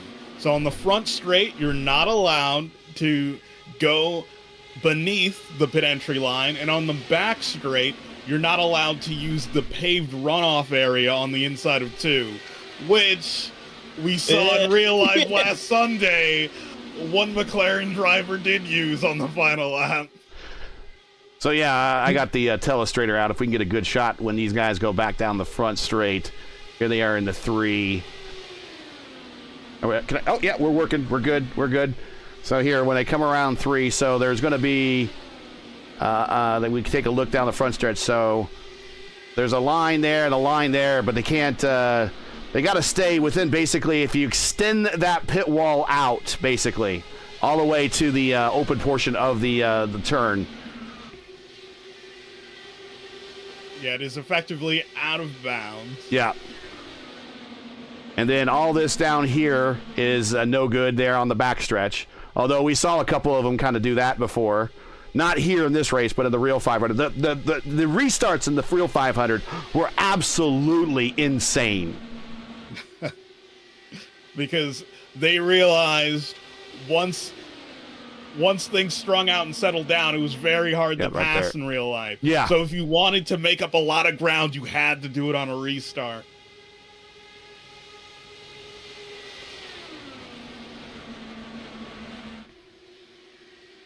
Yeah, and thank you for drawing that out. Thank you for that lesson. Don't drive these cars in real life, so I'm not going to be too upset that I did not understand that fully. I don't drive these cars in real life. I just talk to the people who do. You're the pro. Lowest iRacing pro driver ever. It was a fluke. It was the mustache that did half the driving.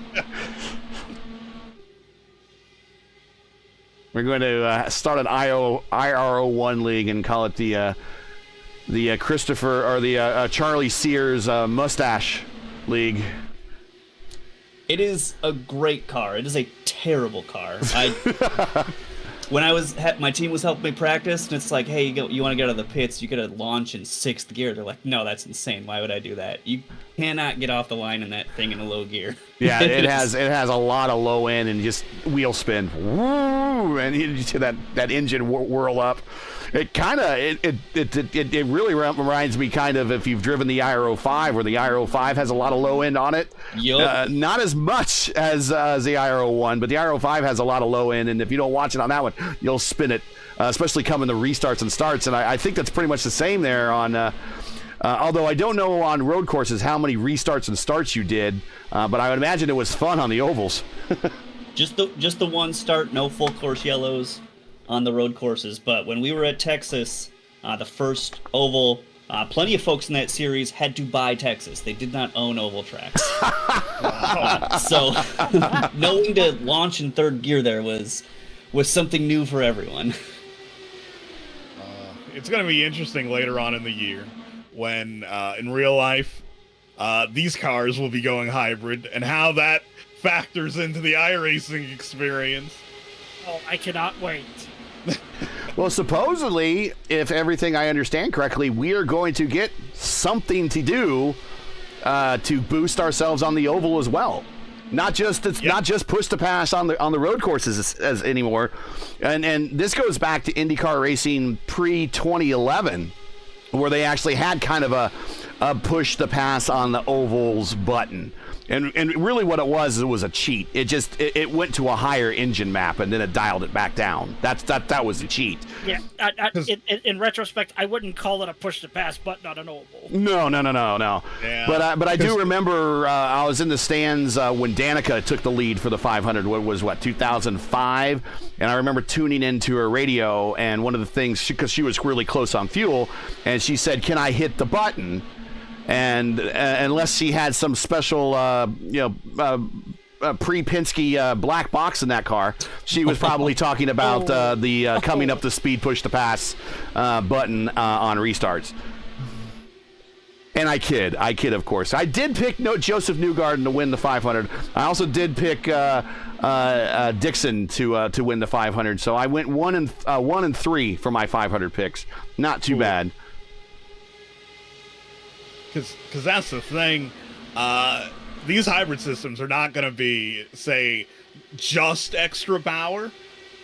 The thing with torque. Extra torque. That's the thing with electric motors. Torque is binary. It's either on it's or off or you Yeah. have everything. analog. It's not a little digital gradual go up to exactly. It's like a little light switch.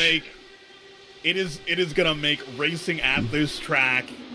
How do I put this? Probably like closer to what we had in the early 2000s with the Hanford device. Oh, the Hanford device never came to Indianapolis. Yeah, it never came to Indianapolis because it was on the other side. It was on the other side of the battle. It was on the kart cars. They were up in Michigan. Yeah, Michigan and Fontana. Now, I will say this. Back in the R Factor 1 days with the Kart 98 mod, in a league that I used to own and run, we actually did test out the Hanford device in those cars here. Yeah, let's just say, had the split not happen and the Hanford device come here, Michigan, the historic amount of lead changes there were at Michigan back in '98, that would have been nothing compared to what they would have done here. Yeah, because that's the thing. For overtaking in general, it's a battle of time, speed, and distance. And with how long these straights are here, you get on the button, you get on an electric button, you're going to be able to pull off moves you only dream about. Oh, Daniel Sears with heater. I think all you saw that, and I was on it too. He is having a hard time with handling that car on the low side trying to pass people. Car coming to pit road. That is Tanner Watkins, I believe. James Holzer, it looks like. But Watkins has been in early pretty much every time, but Holzer stayed out to get that lap back. Yeah, you're right. You're right. Yellow flag. You are right. There he is up on the jacks going down. New Firestones on, filling the tank full. 18 plus gallons and down and away. He's got, after this, probably 2 more stops. Maybe 3 if he has to short fill. If he hasn't saved enough fuel.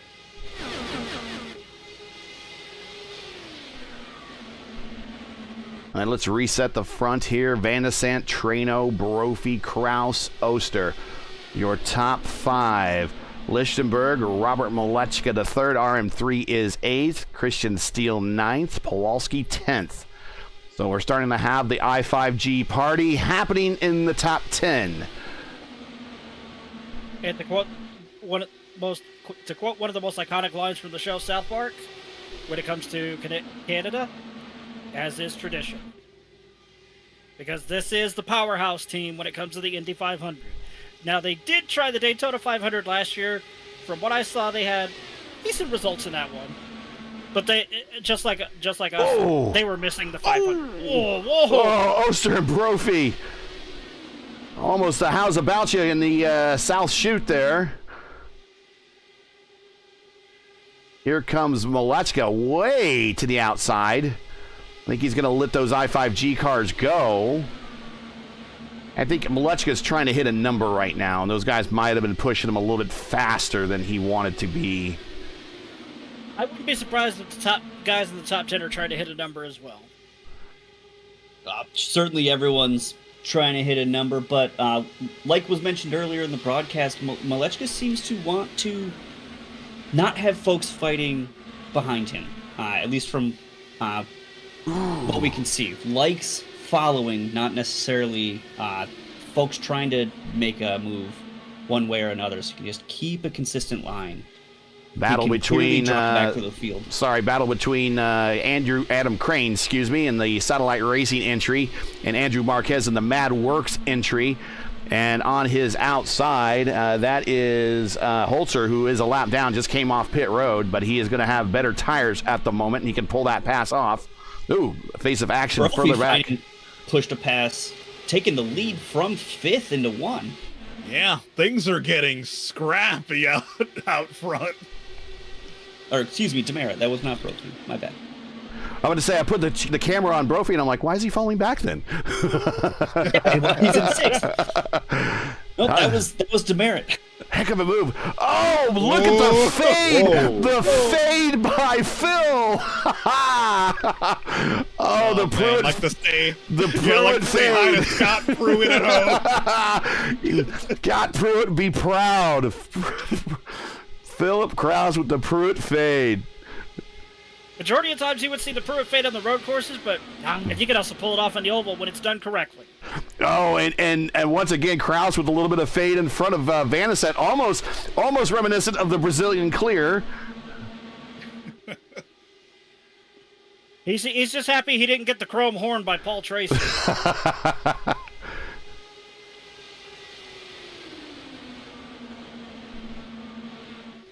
Also, another update on bottom split. They literally just hit halfway. Oh, dear. With only 7 cars on the lead lap. Holzer is moving up through the field. He is side by side. Who's he with right there? Nate Stewart.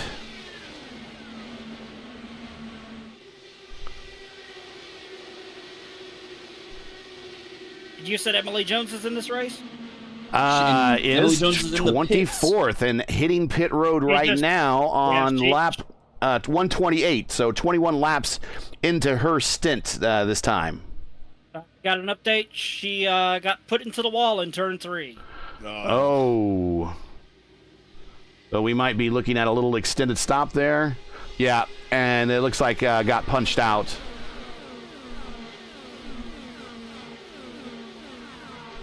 Oh, taking that high line, lost it, came on down, and pipped right back up into the wall.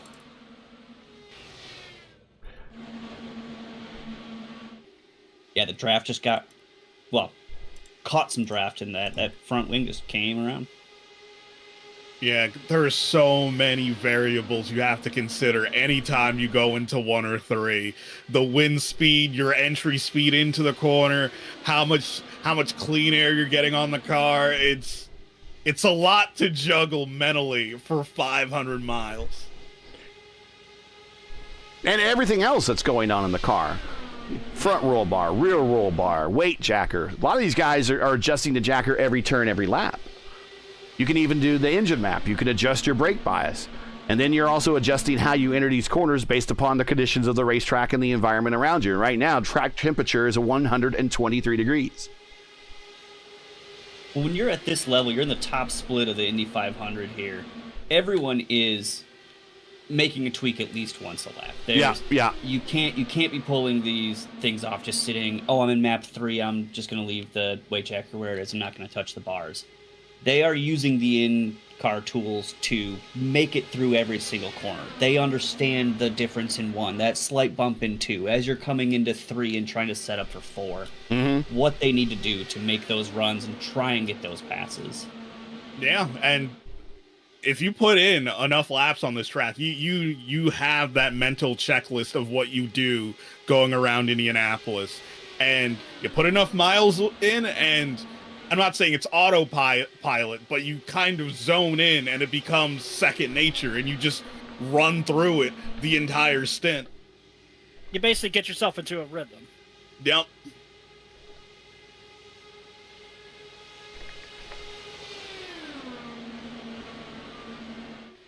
We're getting pretty close to, we're going to see some cars coming into the pits in the next handful of laps.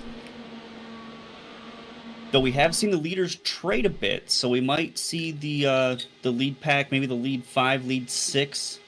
Well, not lead 6, Brophy's 2 laps ahead on fuel. So lead 5 maybe coming in here in the next 4 laps. Brophy likely in the next 2 or 3. Here's last lap speeds. These guys are still pretty briskly turning laps out there. Trano, Demerit, Krause, Van de Sant, Oster, Brophy, all in the 220 range. Steele getting the draft at 221. Lichtenberg that time by 221. Yeah, like if I was in this leading group right now, I'd try to run as deep as I can this stint. And then the next time around, that last pit stop, do what I like to call the Nick de Groot strat. Hit as soon as you know you can make it on one stint. I remember hearing stories about that strat. So the Nick de Groot strat is is basically pit at lap 170. That's it. You're done. No matter where you are in your run, if you pit at 170, you're good to go to get home. And we're not that far. We are 35 laps from that point, folks.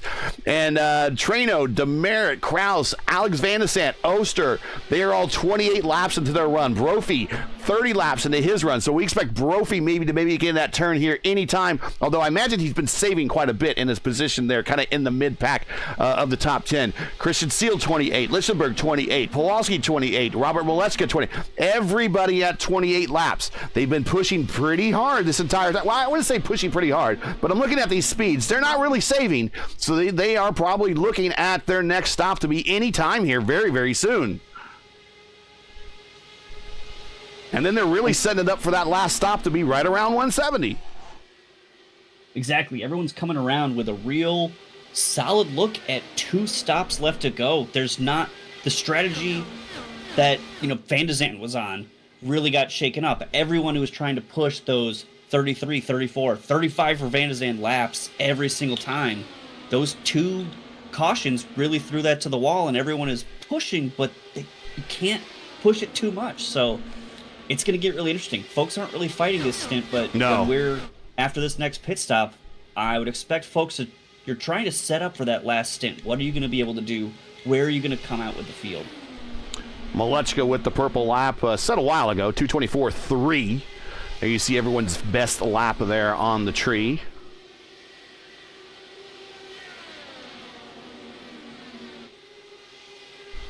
Let's take a look here at Demerit. He has led 47 of 137 laps today. Trano, 31 of 137.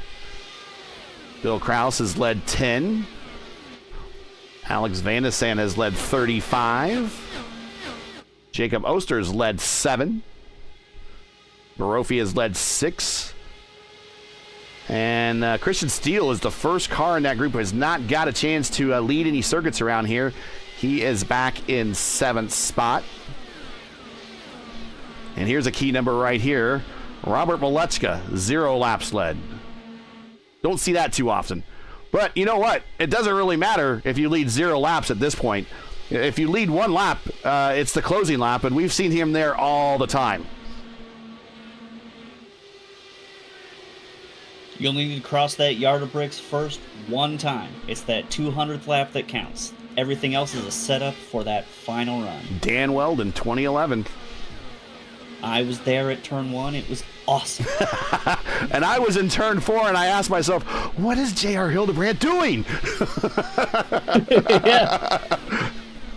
He did not need to pass Charlie Kimball at that point, but he went ahead anyways. And then we come to find out that Charlie Kimball was told to let him by. Yep. Yep. And it gave birth to one of the most iconic moments in the history of the Indianapolis Motor. Yeah. And Champ Car Web on Twitter did a kind of a March Madness. And there is Brophy coming down pit road, by the way.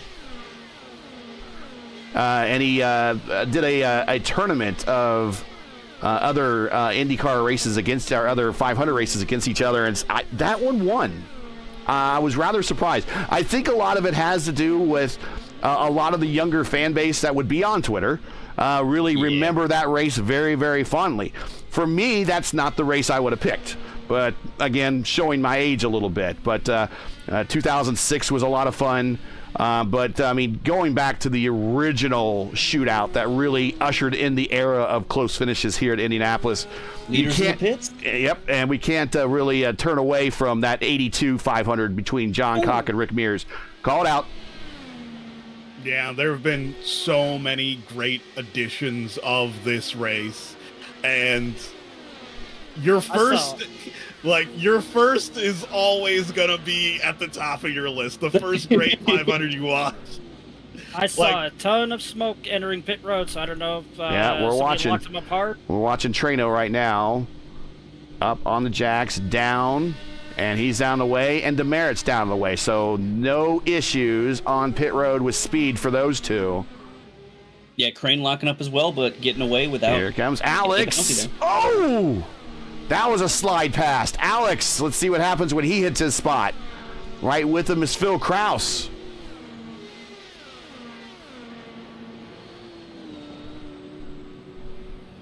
Whole host of cars from the back, from about 20th on back are on pit road. Let's watch Alex up on the jacks. Oh, Steele missed. Or is that Connor Harrington? That's Connor Harrington. He missed his marks. All right, Van is sent down on the way. Clear. Everyone cutting it close. Here comes all the I5G guys, and that is Jeff Drake. Staying out is Jacob Oster. Also staying out, to nobody's surprise, Robert Malechka. There's Andrew Marquez coming up the pit road, coming on the pit access road up to speed. There's Oster trying to get a sniff of the draft off Schauen's car coming off of pit road. Tony Schauen, the power slide driver. Schauen's back at 18th, former Lionheart competitor.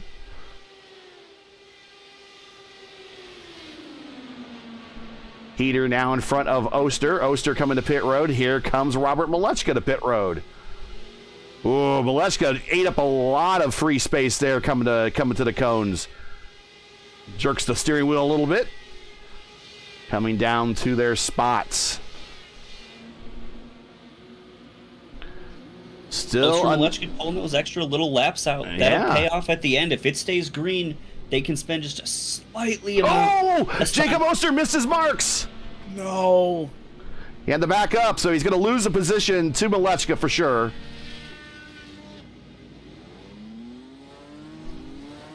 And we will watch Oster and see where he cycles out.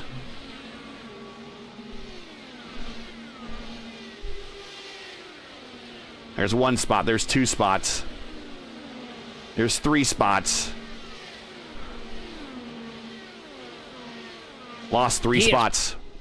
He was pounding that steering wheel on pit road. He is in disbelief. Well, that's an unforced error. The only person that he can blame is himself on that, and that's I tell you what, he's making a mental note, and when we get to the big split later in the weekend, he's not going to do that again.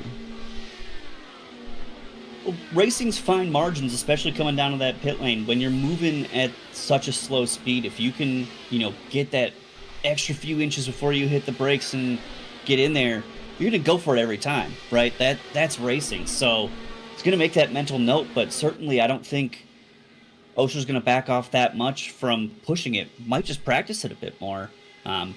May bring it back a bit, but as you're getting to the end of a 500, you're looking for every little spot you can get.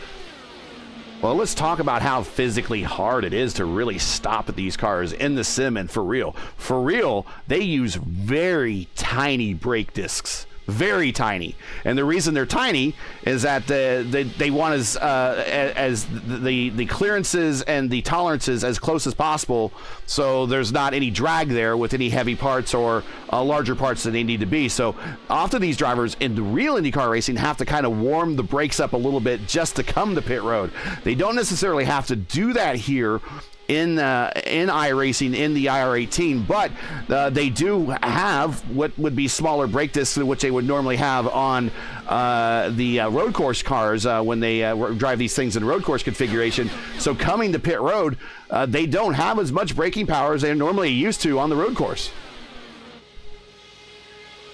Today I learned, because I've been doing it as a habit, where in the North Short chute, I would drag the brake a bit to get the brakes warm. Meanwhile, everyone's passing Ryan on his pit in. It's usually only 1 or 2%, literally just enough to get heat into the brakes. Let's reset the field here real quick, and also want to thank everybody for watching. You are watching RaceVerse coverage of the 9 p.m. top split first session here of the Open Indy 500. Your leader is Trano and Demerit at the moment. You want to like and share and subscribe if you can. Would certainly appreciate it. Ring the bell so you don't miss out on the next race. And the next race is tomorrow night, 5 p.m.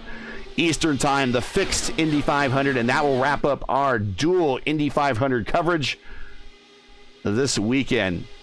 David, haven't heard from you, buddy. How you doing back there?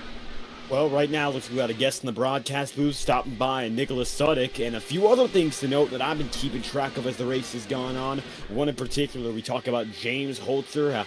He's on a much different strategy from everyone else, and I think he's going to need a caution. 25 laps on this stint, but ever since we got that most recent caution, which is about 40 laps from where we are right now, everyone else has been sitting relatively pretty. Emily Jones out of this one, so 29 drivers on the lead lap. And we talked about qualifying to race, talk about those big movers. If we want to see where drivers have gone from the start to end, we got something close, huh? Yeah, Holzer is driving an evil car right now. He about had the car. He had the car whip ends on him on the north end of the racetrack coming out of turn 4. He did not look very happy going through the south end of the racetrack in turn 1. Well, we got him on the camera right now. Let's see what happens. You're 25 laps into his stint, 26 now. He might want to think about hitting pit road. I mean, he's still got one more stop ahead of him. It looks like ever since that caution, James in a lot of trouble. Of course, when that comes out once, you lose confidence as a driver, and he's been 27th ever since. Started this race 27th, and currently is in that position. So not the best of nights so far for James, all things considered, and got a few drivers around him, so maybe something to latch onto in Tanner Watkins or Lucas Lodato, perhaps, but really no major gains, and we'll see how James holds on. Some of the big movers I wanted to touch upon, 30th to 20th for Jeffrey Koolbergen, who's made it up 10 spots so far. Not at all a bad night from the 30th spot. 32nd to 24th for Justin Smith, one of the oval guys, a little bit of a versatile driver. We've seen him on both ends, and of the drivers who started outside the top 30, 31st to 28th for Levi Gustafson, so not many crazy moves for those drivers. The standout is Jeffrey, that's for certain. A few of the drivers have made some bigger moves. 26th up to 19th for Andrew Marquez, so not bad at all. Consistency's been key for most of the field, and the top 10, if you started inside of the top 10, there is a 90% chance you're still in it. The only driver who's an exception to that rule is Connor Harrington, 9th to 11th. And right now, he's on the bleeding edge of making it back in the top 10, so who's to say it won't be 100% top 10 conversion rate at the end of night. Now, Gary, we did a completely different 500 in terms of the racing attitude earlier in the week, but you've seen it more from this perspective than I have, and I think everyone else in the broadcast booth has as well. Converting a good qualifying run is a big deal in the 500. Matter of fact, when we talk about pole position to victory in the real race, I believe it's about 21 conversions from pole to win in the 500, and the top 3 overall is, 30-plus victories, including what we saw this weekend, too. Yep. Chances are great starting up in the front row, watching Connor Harrington. Go ahead. I'm just going to say this. IMS Radio Network, hire David, for the love of God. That literally just reminded me of listening to the IMS Radio Network broadcast of the Indy 500 back in the 90s as a kid when they did the rundown before they went back into the action. That's why I have the guy here. He's here to make us all sound good. I know what I'm doing. In Indy. This track is awesome. Well, Connor Harrington outside the top 10. Remember, he did not hit his marks on that last stop. Had to roll back just a little bit, and that cost him a couple positions, and that now shows him outside the top 10. Not out of contention, just out of the top 10. Andreas Eichen 12th, Jeff Drake in 13th, Heater 14th, Schoen 15th, Ziegers in 16th, Carey in 17th. We'll get the camera on Carey there. He's right there with his teammate, Schoen. And Holzer into the pits. Holzer into the pits. There he is. This will be, unfortunately, not his final stop. He's going to have to do a splash kind of at the end, inside the last 20. Yeah, because this was, in real life, this was around when Larson made his last stop, and McLaren pretty much did a Hail Mary thinking Kyle could win the race if he goes the distance, but we're going to need cautions to make it. You know, my take on Larson in the 500, I'm very happy that he made the attempt. I'm thrilled at the number of fans that he brought visibility to the race. I don't want to sound bad. I'm happy he didn't win. I'm happy it made it look hard for him to win, because this is not an easy race. Just because you're a champion from another series doesn't mean you can hop in any old Indy car, drive it to the front, and win the longest and hardest and richest race of the IndyCar schedule, just like that. These are not easy cars to drive. It was indicative of that when he missed the restart, sped on pit road, and he also had a learning curve that he had to learn. You just cannot pop into these cars and do well, and we've seen it on all levels, not just NASCAR Cup level drivers, but Fernando Alonso as another good example. Yep. I think just, if you note the rookies to have won this race, it's indicative of how hard it is to win. With Alex Rossi being the last winner of this event, he was a guy who was in Formula One, and he had an S-tier team around him to even get him in the position to win the race. All right, let me ask you this. A little bit back to Kyle Larson. Sorry. Go ahead, Kyle Larson. Go ahead. Well, Kyle Larson, you mentioned him and you talked about the fan support and whatnot. I think a really important part of the weekend was the fact that he stayed in Indianapolis. Yeah. It shows the appeal for the... Do you agree with Joey about his statement that he disrespected NASCAR and he chose Indy over NASCAR and that therefore he shouldn't get the waiver? I wholeheartedly disagree with him. I'd have to disagree. We had a situation in NASCAR a year or two ago with a driver who didn't get a waiver just because of one race and an injury with Grant Enfinger in the Truck Series. I feel that they're very fickle with the way that they hand out the waivers and such, and this is a situation where it's honestly, it's bigger than the Coke 600 for Larson. He's won the race before. He's attempted it for about a decade's worth now, ever since he came into the Cup Series. He has his time. I just don't think it's disrespect. It was an opportunity that, for some of these drivers, it's once in a lifetime, and it opens the door for other Cup Series drivers. There is a rumor, I think, that came out with Ryan Blaney saying that he wants to do the double with Scott McLaughlin next year, maybe. Nice. He's part of the Penske camp, so... I've heard Joseph Newgarden said he wanted to do it as well. Now, we all can't be going doing the double. I was going to say, I want to go do the double too. No. Well, I will say this. It was a very ballsy comment by Joey, considering the team he drives for. And considering that team just won their 20th Indianapolis 500. Not to mention his boss saying, give Kyle Larson the waiver. Yeah. Yeah, and I'm pretty sure Tim Cindric did not take kindly to those comments made by Logano. But yeah, like I said, to say it was disrespectful to NASCAR, come on, dude. No, really? I don't think it was. NASCAR has been disrespecting itself ever since the Gen 7 Cup car came into existence. Yeah, well, I mean, let's face it. I mean, kind of NASCAR's been really riding on a high since the split. It kind of really peaked when they made their appearance here at the Brickyard, which coincided with a year or two before the split, and then the rise of NASCAR through the late 90s and then into the 2000s. I mean, you can't always be the number one all the time. You can't always be, and it's good to see IndyCar making a comeback and getting the attention that it is so sorely deserves, because that split, I mean, it's taken every bit. And that happened. They reconciled in 2008. It has taken every bit that time since 2008 to kind of get this sport back to a reasonable level to where it was pre-split. Yeah, and reasonable is doing all the lifting there, because on paper it's done irreparable damage. Like, we can never go back. No. And the split proved absolutely nothing. We're back to engine leases and a lot of road courses. All that time wasted for nothing. And what was the original game plan that Tony George had for the Indy Racing League? All-American, all-oval? All-American, all-oval, and finishing the season at Indianapolis, yes. Oh, don't forget the building caution, and we are cautioned somewhere. Oh. And that's going to be for James Holzer. Yes. Holzer again. So it looks like this time, going into one, Holzer's going to dive through for a spot, clips the oval, comes up and loose once more for the NASCAR driver, Holzer, and Team Connie. Trouble once again. It looks like no damage, no major damage again, at least. I will say this, gentlemen. this is the third yellow we've had in this race. So what a pace.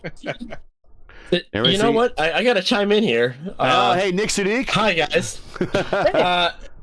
I've been kind of following everybody. Everybody's kind of holding back. It was very interesting. They seemed like they were draft locked, but Jacob Oster just said something really interesting in the commentary to the server. It's just like, quote, one of those fixed races where the caution comes out on lap 15, end quote. We have ourselves a good old-fashioned fuel save. Let's watch. We're watching here Holzer again. We're setting him up. We've gone back about 30 seconds in time, so he's going through turns 3 and 4 at the north end of the racetrack. But he pulled basically what happened on the first lap of the 500. You'll watch it right here, coming down the straight, getting a great run on the car in front of him. I'm not sure who that is right now, but he gets a good run.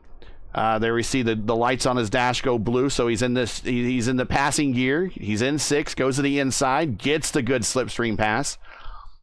Doesn't quite get the arc in, so he enters shallow, comes down, and clips the cement.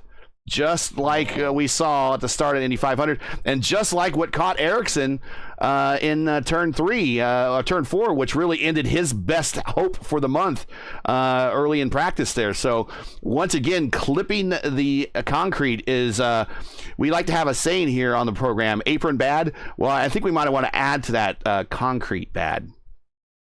Yeah, it's like, especially these cars might produce downforce, but it's not as much as you'd presume at over 200 miles an hour. You have to arc these cars into the corner. You just can't enter 1 and 3 wherever you feel like at any speed.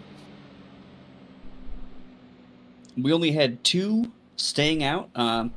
Obviously Holzer there, staying out a bit, and Watkins not dropping into the pits that time. Everyone else grabbing a fresh set of tires, filling up on fuel, and like Nicholas called out, we've got what's going to be 34 laps of green flag racing. I don't see anyone going back into the pits without a yellow coming out. Yeah, we're at the edge of the window. We are at the bitter edge of the window, guys. So Treno's already lifting and coasting. Like, that tells you everything you need to know about where we are right now. You can make it if you save every drop. Yeah, where's everyone in map 8 gunning it, cutting the engine, and then turning it back on? That's right. Listen. No engine sound whatsoever. We're riding with Treno right now, and I think he's going to make a pump fake here. I don't think he's going to pit road. He kind of indicated he wanted to do that, but really a pump fake. I think everyone would agree that would have been a bad move, but listen, just virtually no sound coming from that engine. Watkins is pitting as well too, so he's trying to get that extra lap on most everybody. I know there's a couple people in the back gonna pop up you might as well. You might as well if you're having a hard time getting track position.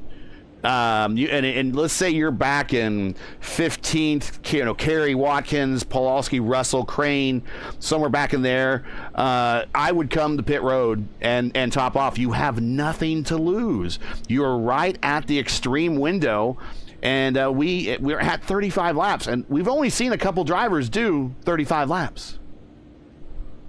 Yeah, your top 19 staying out. Everyone else grabbing that little bit of extra fuel. It's a third, a quarter as much as you're burning on a full burn lap. Look at the driver inputs for Treno. Low RPMs, 6 gear, RPMs down to 2,900. I wouldn't be surprised if he's clutching it as well. Oh, I'm sure that's what he's doing. There's no way he's not. Yep, there you go. He's pushing it up. He's going to grab the clutch and slide right through. Yep. It comes back down to 3,000 RPM. Super Chief Brandon Treno showing them all how it's done. Coming to the green flag. We're going to go green at 166. As mentioned, we are at the extreme edge of a window to make it with no more stops. Does anyone gamble? Does anyone pull the Rossi? We shall see. Coming to green as we start to give a little bit of accordion action in the back. Hopefully there's no black flags back there.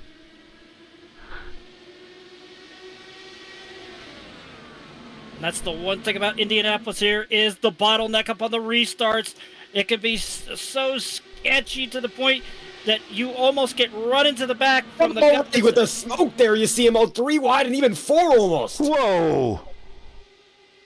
Well, everyone saves it, but it looked like trouble there with a little bit of contact in the wall. Who was that? What position?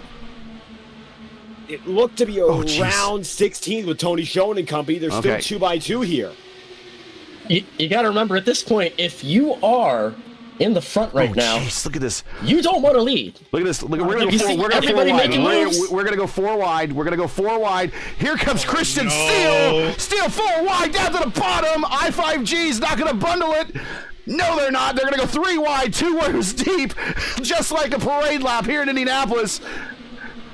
Yeah, because we've put ourselves in the ultimate dilemma. We need to save fuel, but because we're saving fuel, it is the perfect opportunity to steal positions. Yeah, I mean, just look at the gaggle still as they go through 3 and 4 here. That was Connor Harrington. I was shouting out Christian Steele. That was Connor Harrington with the bold move to the bottom, but move him up to 5th. Oster is 1st. Malechka now is broken away and is now 2nd. Demerit 3rd. Trano 4th. And Harrington is 5th. So it's a lot of give and take right here, because you got to remember, too, it's chaotic. Everybody's on equal time. Everybody's on equal tires. Everybody is reset at this point. If a caution comes out, that removes the fuel. You can full push, and it's going to be a track position game at that point rather than everybody being bundled up. So it's just a matter of how early do you want to risk it. All right, let's give you a report on who made that extra lap and stop. Pawlowski went in on 165. Tanner Watkins on 165, Alexander Russell on 165, Nate Stewart on 165, Justin Smith 165, Adam Crane, that's a key one. He's a big strategist, 165, Lodato 165, Aaron Brown 165, and Gustafson 165. A lot of those guys at the end had nothing to lose. Go for that splash, see what happens. But look out, we have a breakaway at the front. Jacob Oster has the biggest lead for any leader all day that doesn't involve overlapping pit stops. I mean, you also have a big wad of cars as well from 11th, 12th on back, and it is getting sketchy. Malechka had a run coming off of turn 4 that previous lap. He had to back out of it, and he's dropped all the way to 9th position in front of Brendan Lichtenberg. When everyone kind of straightening out into a line again, those first few laps, you're fighting that game of, am I going to push it? Like Nicholas said, everyone's kind of backing up into each other. You create that chaos, but you want to save fuel. Oster taking the option to just get a run with it. Just go. Work with Demerit there, perhaps. Just go. Go. Get up and go. I hate to bring up the 2008 promo, but this is almost like the perfect storm. As we head to the line for 30 to go. I had to go. Oh, and they are just swerving and jockeying. There's Marquez back there. There's Tanner back there. Carey, Crane. These guys back here are just. They're trying to get in line, but there's other cars behind them that are getting runs, and they can't quite do that. There's Russell getting a run on Marquez. Well, the pace we're running up at the front, at least the top 6. It doesn't look like they're aiming to make the end of the race. They need a caution. Yeah, they're hoping for a caution. Wow, here's a play. We got some guys coming in for a bit of a splash and dash here at the end. Is this fuel only? And did we speed? That was so I5G just split their strategies. Demerit, black flag. Chris Demerit, black flag for speeding. And that is day done for Demerit, unfortunately. Yeah, that's a race-ending demerit. I was going to ask who was going to make the pun. I'm glad I didn't have to. Brandon Trano, black flag as well. I can't see for what. I can only assume speeding as well. Are I5G going to fumble this race? Well, they split the strategy, though. I mean, so the other half of the team is out there on the, I guess what we now call the primary strat. And Oster's on the bit of a gamble strat because he stopped, gave up track position, and now he's all by himself. He thought he maybe was going to have two wingmen out there to help him draft, and he don't have that. He can make the distance, though. He can. We're less than 30. He can make the distance here with the fuel he has in the tank and no help, I think. We're gonna have to compare the lap times. Sorry, good. Okay, I can bring up last lap speeds here. Yeah, I guarantee you, Oster might have a little bit of an advantage with them saving, but it's not going to be much. We'll have to check out his second lap out, but he is going to have draft. Oh, we have another speed. Crane? Hold on. Russell and Crane both oversped. Oh, boys. No. Boys, Yeah, this is where they're kind of learning here, where they're going to push their limits, and they won't be able to. They're doing this here in the first race, and they're waiting for the bigger race, but they're really trying to see where they can push their limits here. And unfortunately, Russell and Crane, their races are effectively done. And this could just be from all of the practice leading up to the 500. You're practicing those full stint, empty tank, worn tires, entering the pits. Sure, you've got more tires, more grip. But you're heavier. At this point when you got more fuel, but yep, exactly. You're heavier. You might be pushing that kilometer or two per hour over the speed limit, or excuse me, miles per hour. I guess I live in America. This is IndyCar. Are we watching a Formula One race, or are we watching an IndyCar when race? you do 2.2 kilometers per hour more? Yeah, Ken Trano says, Trano knows what he's doing, not the king of the bricks for nothing, but the king of the bricks, just like me, puts his pants on one leg at a time, and unfortunately is just as fallible. There's your track temperature, Kevin, 121. But we do hate to see that these guys that have been up at the lead all day today, one little mistake and boom, it is done. We do hate seeing it. We do want to see these guys up here. We want to see all the stars and cars of the Open Series, of the IIS, everybody that is good in the IndyCar community. We want to see them up at the front fighting for the wins. We don't want to see them getting these penalties on pit road, but that is kind of what happens and late in the race. And you mentioned it, Charlie, kind of thinning the herd a little bit. Gary, I'll tell you something right now. Talking about those lap times a few laps ago, I've been keeping an eye on it. Oster, now he's got draft up with Trano right now. They may start to swap with how they came out. Oster's putting about 2 to 3 tenths of a second on the leaders every lap since he has come out. We have a good old-fashioned chase race on our hands. We got a pursuit going on. And, yeah, I mean, his teammate has nothing else to do but help him at this point. Nothing else to do.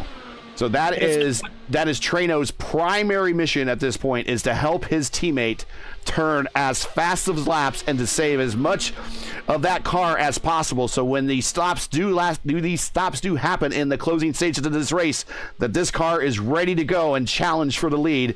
And that is his primary role as his wingman right now.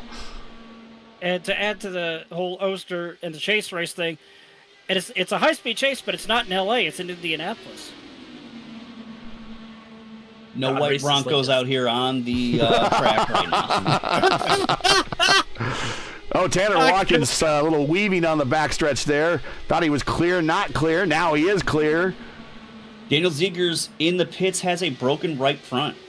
Ooh, he's broken everything. He crashed. Oh. Yeah, but no yellow. Oh, well, let's see. Daniel Ziegers. Oh, he's between 3 and 4. Yeah, 177. There he is. Is that contact with Holzer? Oh, Holzer sends him right up into that. Holzer has been having a lot of issues handling. Holzer might even be damaged too. Well, he snaps back in like a transformer, but that is day done for Ziegers. Ziegers did not expect that. We can probably... And I am surprised there was no yellow. Yeah, that was a bit of no yellow. And we won't be able to get a chance to... Well, yeah, we'll watch this. He's coming off of turn 2 here. We'll watch this as we see right behind him. Here's the car that caused the incident right behind him. He's getting a run down the backstretch. He's going to take a look. It's going to be a very late lunge here going into 3. Yeah, late lunge. And then he hits the turn, and he's been having handling issues in the corners all day. Gets down to the concrete once more, might actually got loose, and comes up and Punterino. 20 to go. So back up to the front. Not a lot has changed other than Vanesan and Brophy, who at one point was 1 lap down. He was 2.5 miles behind this pack right here at one point during this race. And he is now your leader. And they are slowly starting to pull away by about a second over Harrington, about 0.8 back to Harrington. Harrington in line with one of his teammates, Steele. Kraus there breaking up the I-5G party a little bit. Yeah, Alex and Jason know what's going on now. They've been privy to that information from either another spotter or just watching telemetry, but they have turned up the wick immensely the last 2 or 3 laps. But it's still going to be really, really close here with the fresh tires at the end of the race, or with even the lighter fuel. Yeah, load. look at the 220. I mean, both of those hit 220 that time by everyone behind them, 219s. There's so many variables that can go into this that could go wrong for either group. You got the cycling peloton, if you will, of this group, and you have the chase group of Oster and Trino, even though Trino's a lap down. But if there's a little bit of traffic, if somebody slips up a little bit, somebody doesn't swap right, that's 2 or 3 tenths right there. So it's going to be very fascinating once we get to about 15 to go to see where we are halfway to that final stint. And I think we're at the point where if there's a caution, they don't even have to come in to top up. They're going to have enough fuel to make it. Yeah. 19 laps on the current stint for everybody in the top 6 with the exception of Powalski. Powalski, 18 laps on the current stint. Powalski also should be pointed out, he was one of the guys that stopped at 165 versus everyone else at 164. Again, I'm not sure how much a lap is going to make here, but it could prove different if there's a caution that comes out and he's still on the racetrack. Oh, Showen getting high. Go ahead. Oh, Showen got very high off the corner exit there on 4, chasing down Koolbergen. Your shout out to Koolbergen earlier, Dave. Hey, Koolbergen is now up to 13th, up 17 spots. Big gains for Jeffrey, and with the shuffling we've seen at the pack with a few drivers coming down to pit road, want to spread some love to these drivers just around Jeffrey. James Holzer, he's been around all the trouble. He's up to 11th regardless. Involved in 2 cautions, involved in most recent incident, 11th. And right now he's behind the Domino's number 29 of Erik Heater. We've been talking about Heater. He was running in the mid-teens for most of this race, up inside the top 10. Not bad at all. Looks like right now 1 lap down for your pole sitter in Trano and Demerit. Jacob Oster down in 5th, so it's not going to be a full conversion for the top 10. Looks like more and more some of those mid-20s guys getting their love. 19th is now where Lucas Lodato is from 29th. And we mentioned Lodato had some trouble on pit road, but the cautions have helped equal him out. Aaron Brown, 28th to 20th, so similar gains there for the proximity racing car. Now that we're coming down to the home stretch, some drivers who were able to save just enough, making those gains late, so keep your eyes peeled out for some of the underdogs in the back half of the top 10 and beyond, because they might shuffle up the rest of this running order as your leaders are running away. Alexander Vanasanta, Jason Brophy. For Brophy, that caution coming into pit road 1 lap before. If he wins, I think that was move of the race. No doubt in my mind anyway. That number 10 got the perfect opportunity to get back in cycle, and since then, Jason's been with the leaders. My eyes are on Jason from here. Maybe not as the pick for the win necessarily, but it would be an exciting finish if that number 10 comes out on top, especially what could have been the big trouble. And now we're watching, we missed the pass, but Phil Kraus has worked his way around. Here comes one of the stoppers. I believe that is Holzer. But Phil Kraus has worked his way around the I-5G squad and is now up with his teammate, up battling for the bottom step of the podium.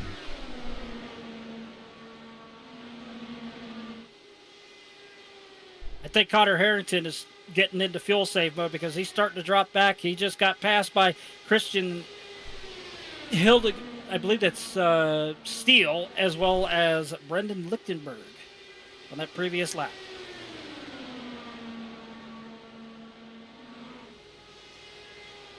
Also, an update from Bottom Split. Only 4 cars left, and they are under 50 to go. It's an extended test session.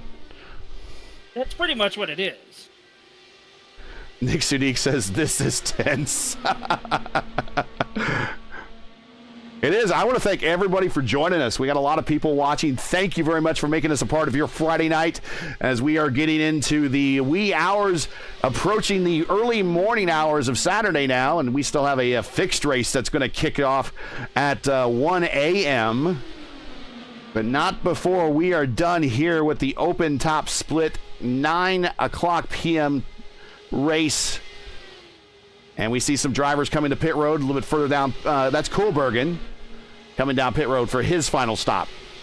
And he doesn't have to go very far. He's down pit road, so he's going to hit his stall very, very early. Get there quickly. Look at all the dirt on his car. Been spending a lot of time in dirty air, a lot of rubber, fluids being kicked up. But you know what they say? A dirty race car is a beautiful race. It's true. Now, what do we make of this massive gap between the top 3 and the rest of the field that is developed? Well, Lichtenberg is now leading that group, and also with Steele. Steele now 3.53. Now 4.55 back from P3. These guys have turned down the wick. I think they're going to try to make it without stopping. This is very reminiscent of how the top split race was on Tuesday. To give you some context, so Koolbergen just pitted. He was one of the first to just bail off of the safe strategy here. Oster is almost half a lap ahead of him. He's at least a third of a lap ahead of him. That is the margins that we're talking about here, coming up to the fuel save versus the full push that Oster is working in tandem with Trano at the moment. And there they are, backstretch coming in. Yeah, backstretch going into 3. And how many times have we heard it? Whether it be Paul Page on the ABC coverage, or we've heard it on the radio with Mark Janes or Mike King, is how many times has the driver led at 10 laps and has not won the Indy 500? There's so much at play here, right? You've got Van der Zand and Brophy, who have been trading the lead for a while. They burned that fuel to pull this huge 6.5-second gap to the pack behind. So that fuel's gone. They already had to do 34 laps off of the restart. I think who I'm looking at here is Phil Krause, right? Has been sitting behind them, did pull away from Steele, but has just been able to sit there in third, stay in the draft, save that fuel, going to be able to dial it up in that last lap or two, where I think Van der Zand and Brophy, if they try to defend, are at risk of running out of fuel. But what I wouldn't give to know exactly how much fuel is in all those cars right now. Oh my God. They're doing, so fourth on back, they're doing 42.3. Yeah, 213s versus 220s at the front. 213s versus 220. So we're gonna watch last lap speeds here for a while. But we're going to keep the focus on the leaders. Remember, 1 point during this race, Brophy was a lap down. Alex Van der Zand, he's up 6 spots through pit strategy and long stints during the green flag runs that we've had earlier in this race. Got himself in the position here. There's an extra car involved in this battle. That is Koolbergen. But as long as he's not holding them up, there's no reason to ask him to get out of the way. He actually, what he's doing is he's helping out Krause. You see more cars coming off the pit road. The second group now is led by Heater. Heater has worked his way up to 4th. They're starting to bunch up really bad in this fuel save group. Like, they were 3 wide, about 2-3 rows deep in the middle of that point. Yeah, they need to be careful. They don't want to cost their own shot at the win here. Yeah, as they go 3 wide in the middle there for a second. And Alex is getting the draft of Holzer. Holzer moves out of the way. Oh, there goes Pawelski.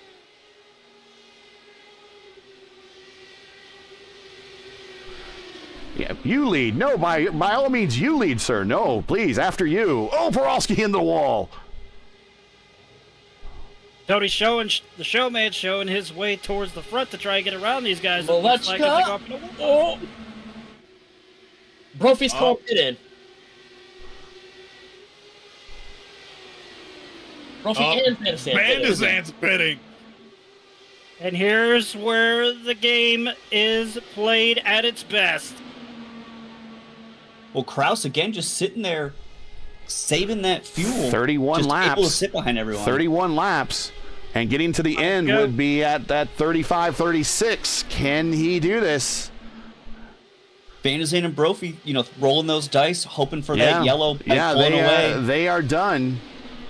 So let's look at the gap. So back to Malechka now, who is currently P2, leading that slower group, but as on that massive fuel save, they are 11 seconds back. Right in front of Kraus is Holzer, who has made his final stop, I believe. Holzer was on lap 187. So, I mean, he could follow him straight to the finish if he can save. Let's ride with Phil. 4 to go. 10 miles. 10 miles to go, but will the fuel strategy game work for the guys that are up in the front here with Pawelski, Malechka, Lichtenberg as they go off into one side by side with Malechka and Pawelski. Malechka goes to the front. They're playing the swap draft game, aka the tandem draft, and it seems to be working out now. Oh, Pawelski almost gets up into the wall off of turn 2 there. Yep, just some nice trading back and forth, but they are pushing quite hard. Kraus just they chilling. have to at this point. They have to go all out. They don't know what lap Kraus could come in if he does at all. Thought Pawelski was going to take the nose off of Malechka's wing there, but they're trading back again. Malechka back to the lead. Oh, lead of the group. It's down to 9 seconds now. We're watching Kraus. Kraus's savior is right in front of him, James Holzer, who padded at 187 and is punching a hole in the air for the private label team hype driver to try to get to the end.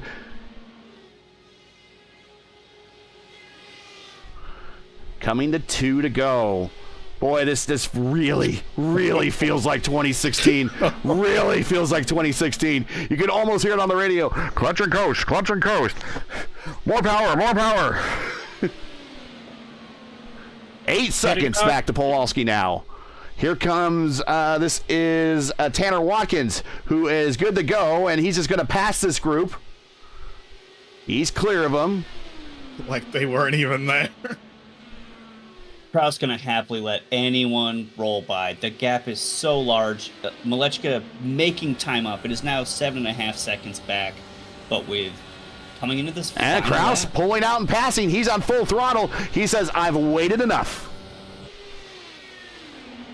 And as long as that fuel game is good, Kraus should be fine now. 7.5 seconds. By the time he gets through 3 and 4, he could coast if everything is just fine. The fight for second on again. Pawelski and RM3 going at it for the podium spots. Maybe Lichtenberg and Heater going to get in it too. But now down that back straight. Kraus, 2 turns to go. I think he's just got to keep it together one final time. Yep, the final half mile. Coming off of corner number 4, looking at the checkered flag, Phil Kraus, fuel economy gets in the win here at Indianapolis. He ran out 50 feet to go to the line. Incredible. Incredible. And we're riding with him now. We're riding with him now. And it's quiet. Oh. And they're wrecking after the checkered flag. Pawelski collects second by 12 1/1000ths. What a finish it was for the runner-up spot. And the top 5, well, they were separated by 8 seconds, but second to fourth separated by a half second.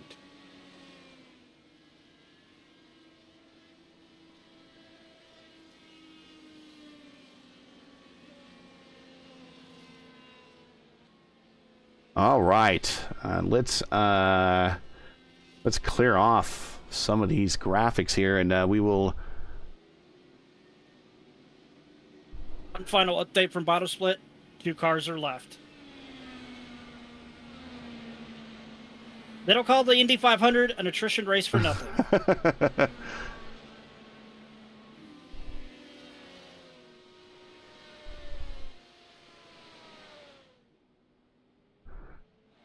As we are trying to get the camera back on Phil Kraus. Don't do a burnout on the yard of bricks. Don't do it. Don't do it. But he's virtually getting out of his car and virtually running across the track and virtually running into the stands right now. Nope, he's going to do some doing it. Oh, he had some fuel left. Wow. Yeah. Wow, he played us. He played us. Oh. Yep. Let's take a look at the results of today's race. Phil Kraus, your winner. Let's do that right. Let's get the drums. There we go. Got the drums.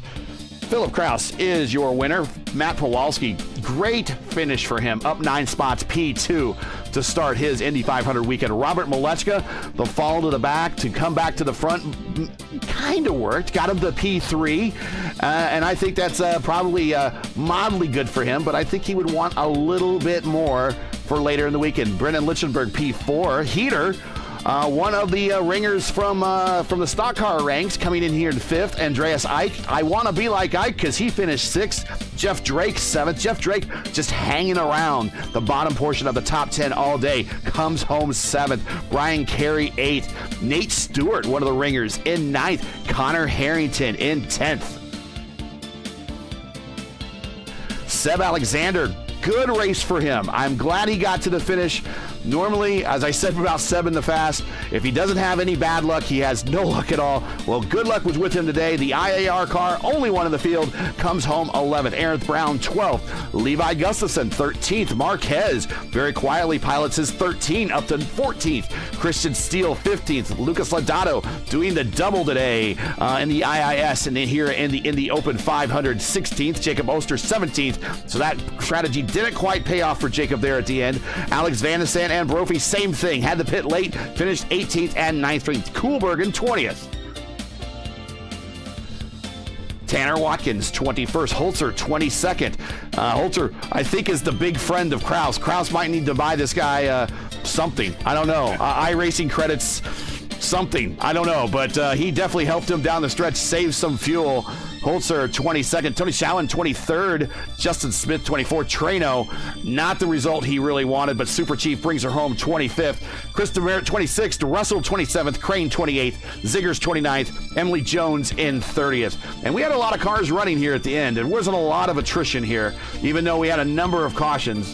Not really a number of cautions, but we had a fair share of cautions. Luke Peters, 31.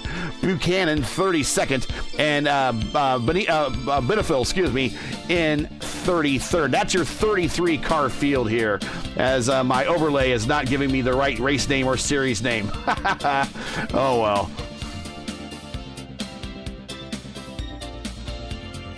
Yeah, ending with only 4 cars out from that stacked field is just incredible for the 500.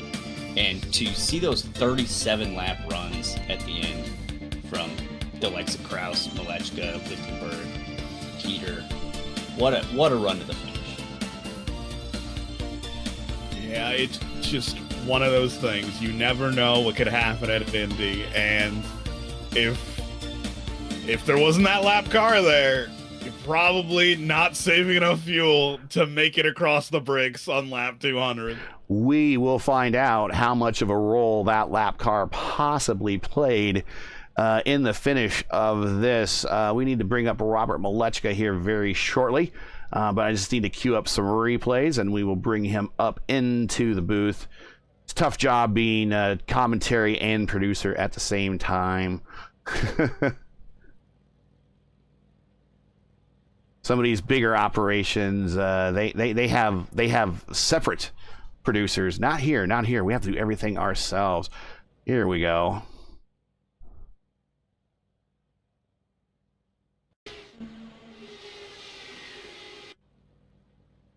Let's try that again. Here we go. All right. And let's check the interview room. And don't see Robert there yet, but I do see Pawlowski. I do see Phil there. I see Chris DeMerit. He might be just chatting, but let's go ahead and bring up since Phil is since Robert's not here, let's bring up Matt Pawlowski, who is in chat here in the waiting room, and we'll bring him on up. Hey Matt, we got you here in the booth. Gary, David, Charlie, Justin, Nick Sadiq, Ryan Eric King, everyone is here. Congratulations on the P2, massive save to bring that home for you and your i5G crew. Talk about your race, and when did you decide that we really got a save here to make it to the end? And, you know, the big learning race up till I don't know if it's the second or third caution brought up by the same guy that kind of turned it into a fuel save, but you know, it was good learning for every opportunity that we're going to kind of encounter over the weekend. Car was awesome. Problem for the first half of the race was the person driving, so that's why I was kind of hanging out 10th. But yeah, I mean, we were kind of hanging out, ready to go full push at the end, and that last caution came out. It was kind of a crappy window to try to save, but you could do it if you really tried. So a couple guys took tonight off in terms of racing. Just told me to bring it down pit road. I think I restarted 30th there. Picked through the field in Map 5, was pretty interesting. And then got to kind of, I guess, the top 5 and kept saving. I think we got to a point with 5 to go where the number was, 3.72 gallons left to make it, and then I had 3.71, but figured that was close enough. Went full send, and I think ran out right over the line as I passed Rob. Like, literally. So I see, the replay. That's why Brendan got into me, because I literally ran out of pass as I crossed. It's not the first. Perfectly. Yeah, it's not the first time a car has been run into on the real 500 when it runs out of gas coming to the checkered. So it's happened before. Before we let you go celebrate this P2 for you and your team, and I know you guys got more work to do. I know there's some other races you got targeted for the weekend, but give you an opportunity to do some shout-outs. Friends, family, teammates, sponsors, anybody you like to, go right ahead for bringing your car home in second spot tonight. First of all, congrats to Phil. He ran a heck of a race to bring that home in the lead. It was pretty neat that he got that, saved. But I got to thank Brandon Trano, Chris DeMerit, Jacob Oster, Michaela Cousins, everybody at I5G that they put in a ton of work every year. And I work on the road, so I'm not really around to kind of help them as much as I'd like to be. So for them to put a hot rod like that together is awesome. We're on a special paint scheme tonight, kind of throwing it back to my grandfather's drag racing cars, 60 gold. So super cool to run well on it tonight. And yeah, I mean, got to thank the guys at I5G, AJ Burton for the strategy, Kelly for the strategy, Christian, Brendan, Kristen Wright. I think I got everybody that was there tonight. But yeah. Yeah, thank you guys. I definitely like the new livery, so hopefully it works out well for you for the rest of the weekend. Congratulations. Go celebrate, and we'll maybe catch you at a future race sometime in the near future. Yeah, I'll see you guys then. Yeah. And still don't see Robert Malechka, so we will go ahead and bring up Dr. Phil. Professor Phil, Dr. Phil, in the house. How did you manage to save enough fuel, or did that lap traffic really do you a favor? I mean, I was close behind Alex and Jason, but without the lap traffic, I probably would have been able to make it, but I would have just faded back to that same group you saw fuel saving behind me if that went green all the way to the end. So lap traffic definitely did me a good favor. I was lucky to catch Tanner there at the end too. I know it didn't really matter at that point, but I mean, I guess I would have caught him if nobody else was around. I would have caught Tanner. So I don't know. Really lucky today, but hopefully I haven't used up all the luck because I'd like to save something for tomorrow. What did you learn most in this race that you think is going to be most helpful for you later this weekend? How much higher the percentage of a crash goes the moment you have to do a fuel save. I don't know if you guys saw that one run where we were packed up 3x3 Freedom 100 style. Yes. But, yes. Yeah, that's never gonna end well. I'm honestly surprised we stayed green through that because I heard people are throwing some heaters and moves for 20th or something. But yeah, hopefully we don't run into that same fuel save tomorrow because I don't think we want to end like that to the Indy 500. But if it happens, I know what to do. Well, congratulations. You've been here a number of times. Give you some shout outs, friends, family, sponsors. Big day for your squad here, getting the win. Brophy looking strong, bringing his car back from a lap down, leading there late, looking like it was a good day for your squad. Got the win for everybody in the team involved. Go ahead and give some shout outs because it sounds like that you guys have worked hard for it.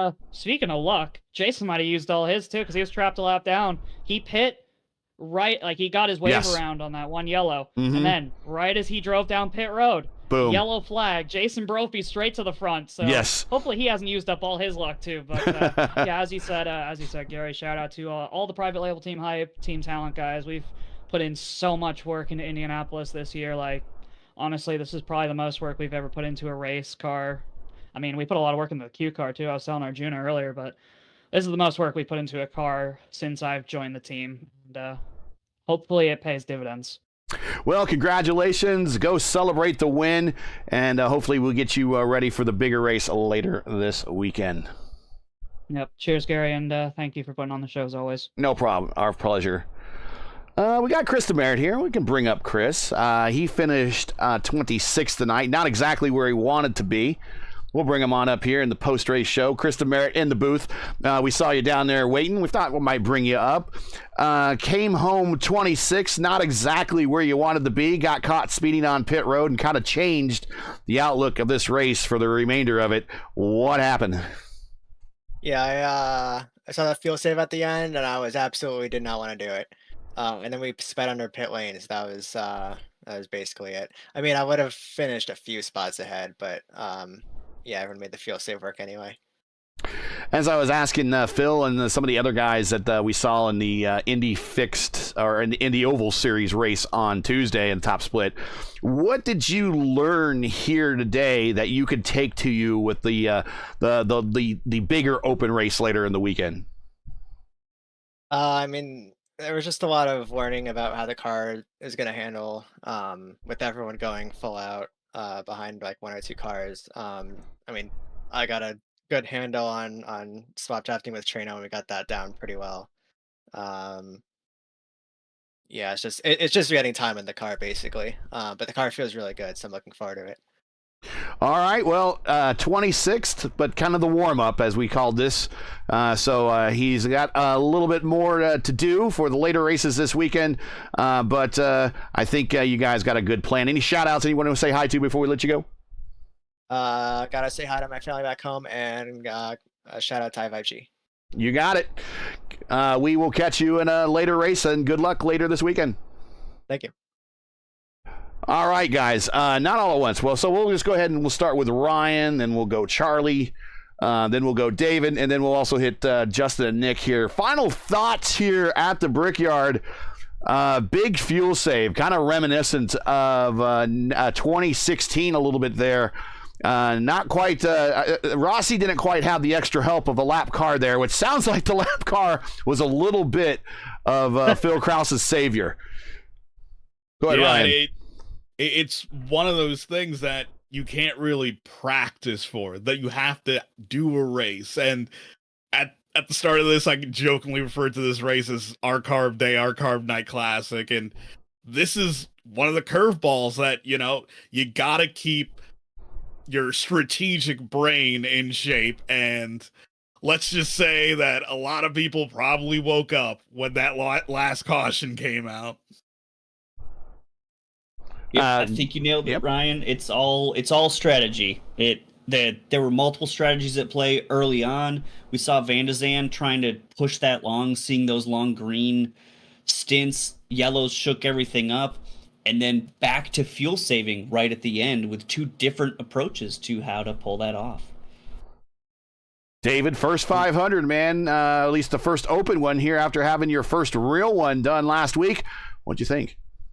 One big similarity, the level of talent that you're seeing at the top level of sim racing brings in such a different perspective from just about anything else here. These names, I think it's better known for you guys who've seen it a time or two with the open wheel community, but that's something I particularly was looking at. just about everyone in the field could compete with one another. Very few drivers retired, and overall, you had to challenge yourself to succeed. I mean, we saw it with Kraus. If he was in a situation where he was racing perhaps against not drivers who were as quick as him, he wouldn't have put himself in such a tricky position to try and go for the win. You're pushing yourself to the limit when you're going against the best drivers in the field. That is exactly what we saw today, and it's exactly what we're going to see tomorrow. I think we're going to see it in even greater levels with the fixed setup, which of course comes up on Saturday for us at RaceVerse. Justin, kind of popped in here mid-race. What'd you learn today that you can apply later this weekend? Hold it. We actually have Robert Malechka in here, so let's get to him first. Oh, there he is. And here he is, Robert Malechka. Spent a little extra time on that bottom step of the podium, but has stepped down to talk with us today. Another race at Indianapolis, another podium there, Robert. Talk about your race. Looked like very early on the strategy was, let's stay out of everyone's way and go to the back. Yeah, took about 5 laps for me to get really sick of the fuel save, so I'm like, no, screw it. I'm going to go to the back. I put the hockey game on my dashboard, and I just watched hockey for about 100 laps. That was my night. And then, started kind of clawing through the field and kind of learned where the car is really good, where the car is not great. And, then it kind of turned into a mean fuel save race. Credit to Phil for the win. He got pretty lucky, I think he would admit that, with being able to latch on, and then before it was too late till I realized that a gap was forming between him and Connor, and it was way too late for me to go and be able to pass 3 I5G cars and Connor in a lap. So I think we got P3. Last 2 corners there, I was trying to drift the thing because no one was really behind me. I was just trying to have fun with Matt. Duke Pollock's finishing second and third. But yeah, great learning for tomorrow. Hope we get the big one. That's right. Polacks did finish second and third, and I could say that because I am a Polak. So congratulations on that. I heard you say that the car was great in some places, not in others. It sounds like you've mentally identified those. Are you going to have time this weekend to make changes to your setup to adjust in those areas, or is that just something that you're going to have to deal with all weekend long in the Open Series? Honestly, I don't think we really need to adjust a thing. I mean, our car is a rocket ship in like 95% of places. It has, obviously everything has a weakness, and we do have our own, but it seems like they I5G was a trend a bit out, but they still can't match our clean air pace. But tomorrow is just going to come down to numbers. They have the numbers, they have great teamwork, they have great guys over.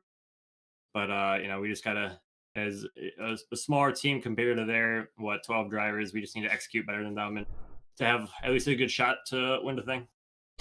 Fair enough. Sounds like a bit of a long night. Sounds like some frustrations are there a little bit. We hope that the rest of your weekend goes a little bit more fun. Should have fun with doing these things at least a little bit. But congratulations. Shout outs. You know how it goes. Anybody want to say hi to? Friends, family, teammates. Shout out to Adam. I'm sure he's happy to see you doing so well as he's on the road at the real race. But go right ahead. Friends, families, parents, sponsors, you name it. Yeah, I mean, first off, our setup's great because of Adam and Hugo. Over the last few years, they put in a ton of effort to make this thing great in really every asset or any position we put the car in. So, I mean, credit to them. Great work, Alex, Brian, and Tony there. And thank you guys for broadcasting. Sorry, I kind of forgot this was broadcasted. It's such a long race. But yeah, hopefully everything goes better tomorrow.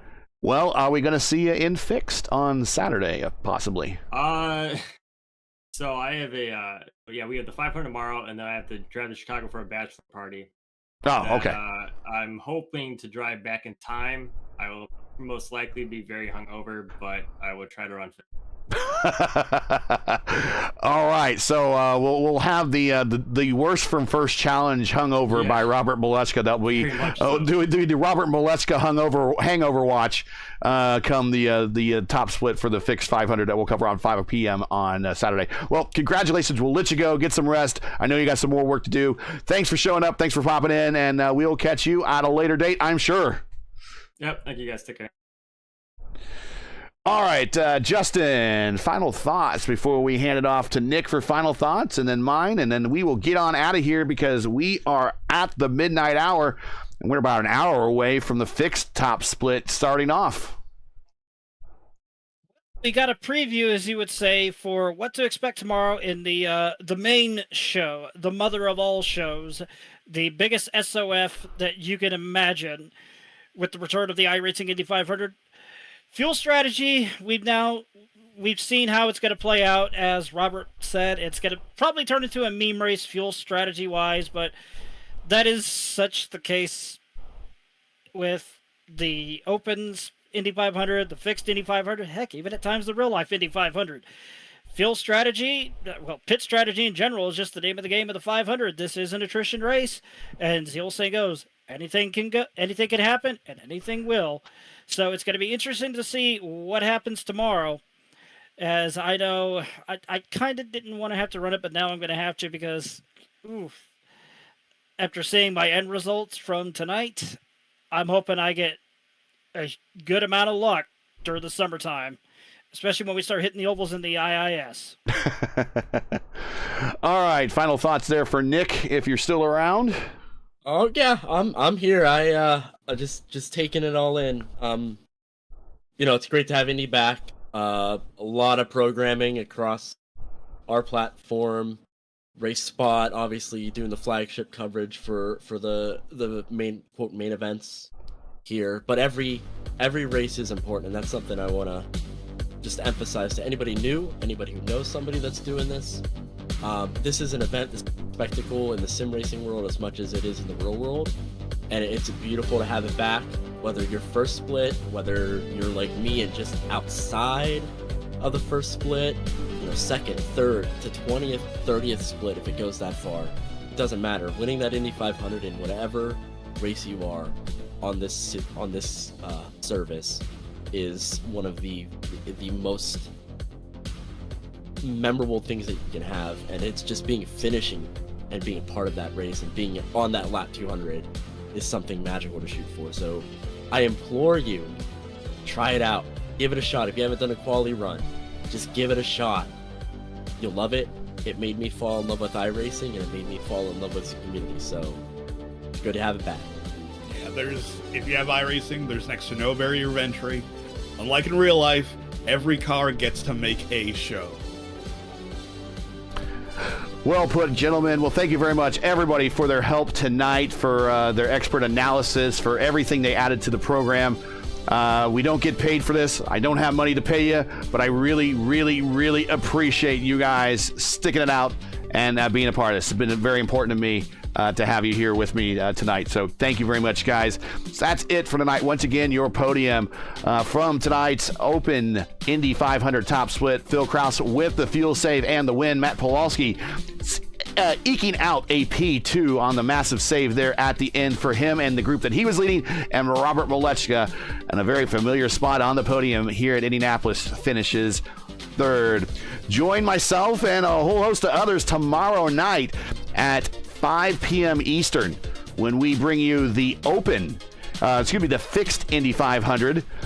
Same place right here on RaceVerse. Make sure to click subscribe and ring the bell so you get the reminders. That's again tomorrow night, 5 p.m. Eastern, right here on RaceVerse, fixed Indy 500. We have another 500 miles to go. Coverage will begin right around, again, 5 p.m. Eastern. Do not miss it. Now, as you know, the YouTube algorithm game is not easy, so please help support RaceVerse with the weekly grind. Leave a comment below. Let us know what you thought of tonight's race. And we want to thank everybody. You made chat so interactive tonight. Thank you very much. And if you enjoyed tonight's coverage, support us by smashing like in the video. If you're new, subscribe while you're at it. Hit the bell for weekly reminders so you don't miss out on more of RaceVerse other iRacing programming, including tomorrow night's fixed Indy 500. Keep your browser set here for the most in-depth IndyCar knowledge on all of iRacing. RaceVerse, we say it again, we mean it, we live it, we know what Indy means.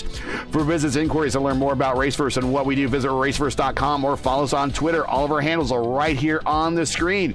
Track cams provided by Whiplash Track Cams. Check them out at Whiplash Track Cams or enhance your iRacing experience with Whiplash Track Cams. Check them out on Twitter and Facebook. Their links are in the description. They are our exclusive camera provider here for RaceVerse. So I'll get everybody in here.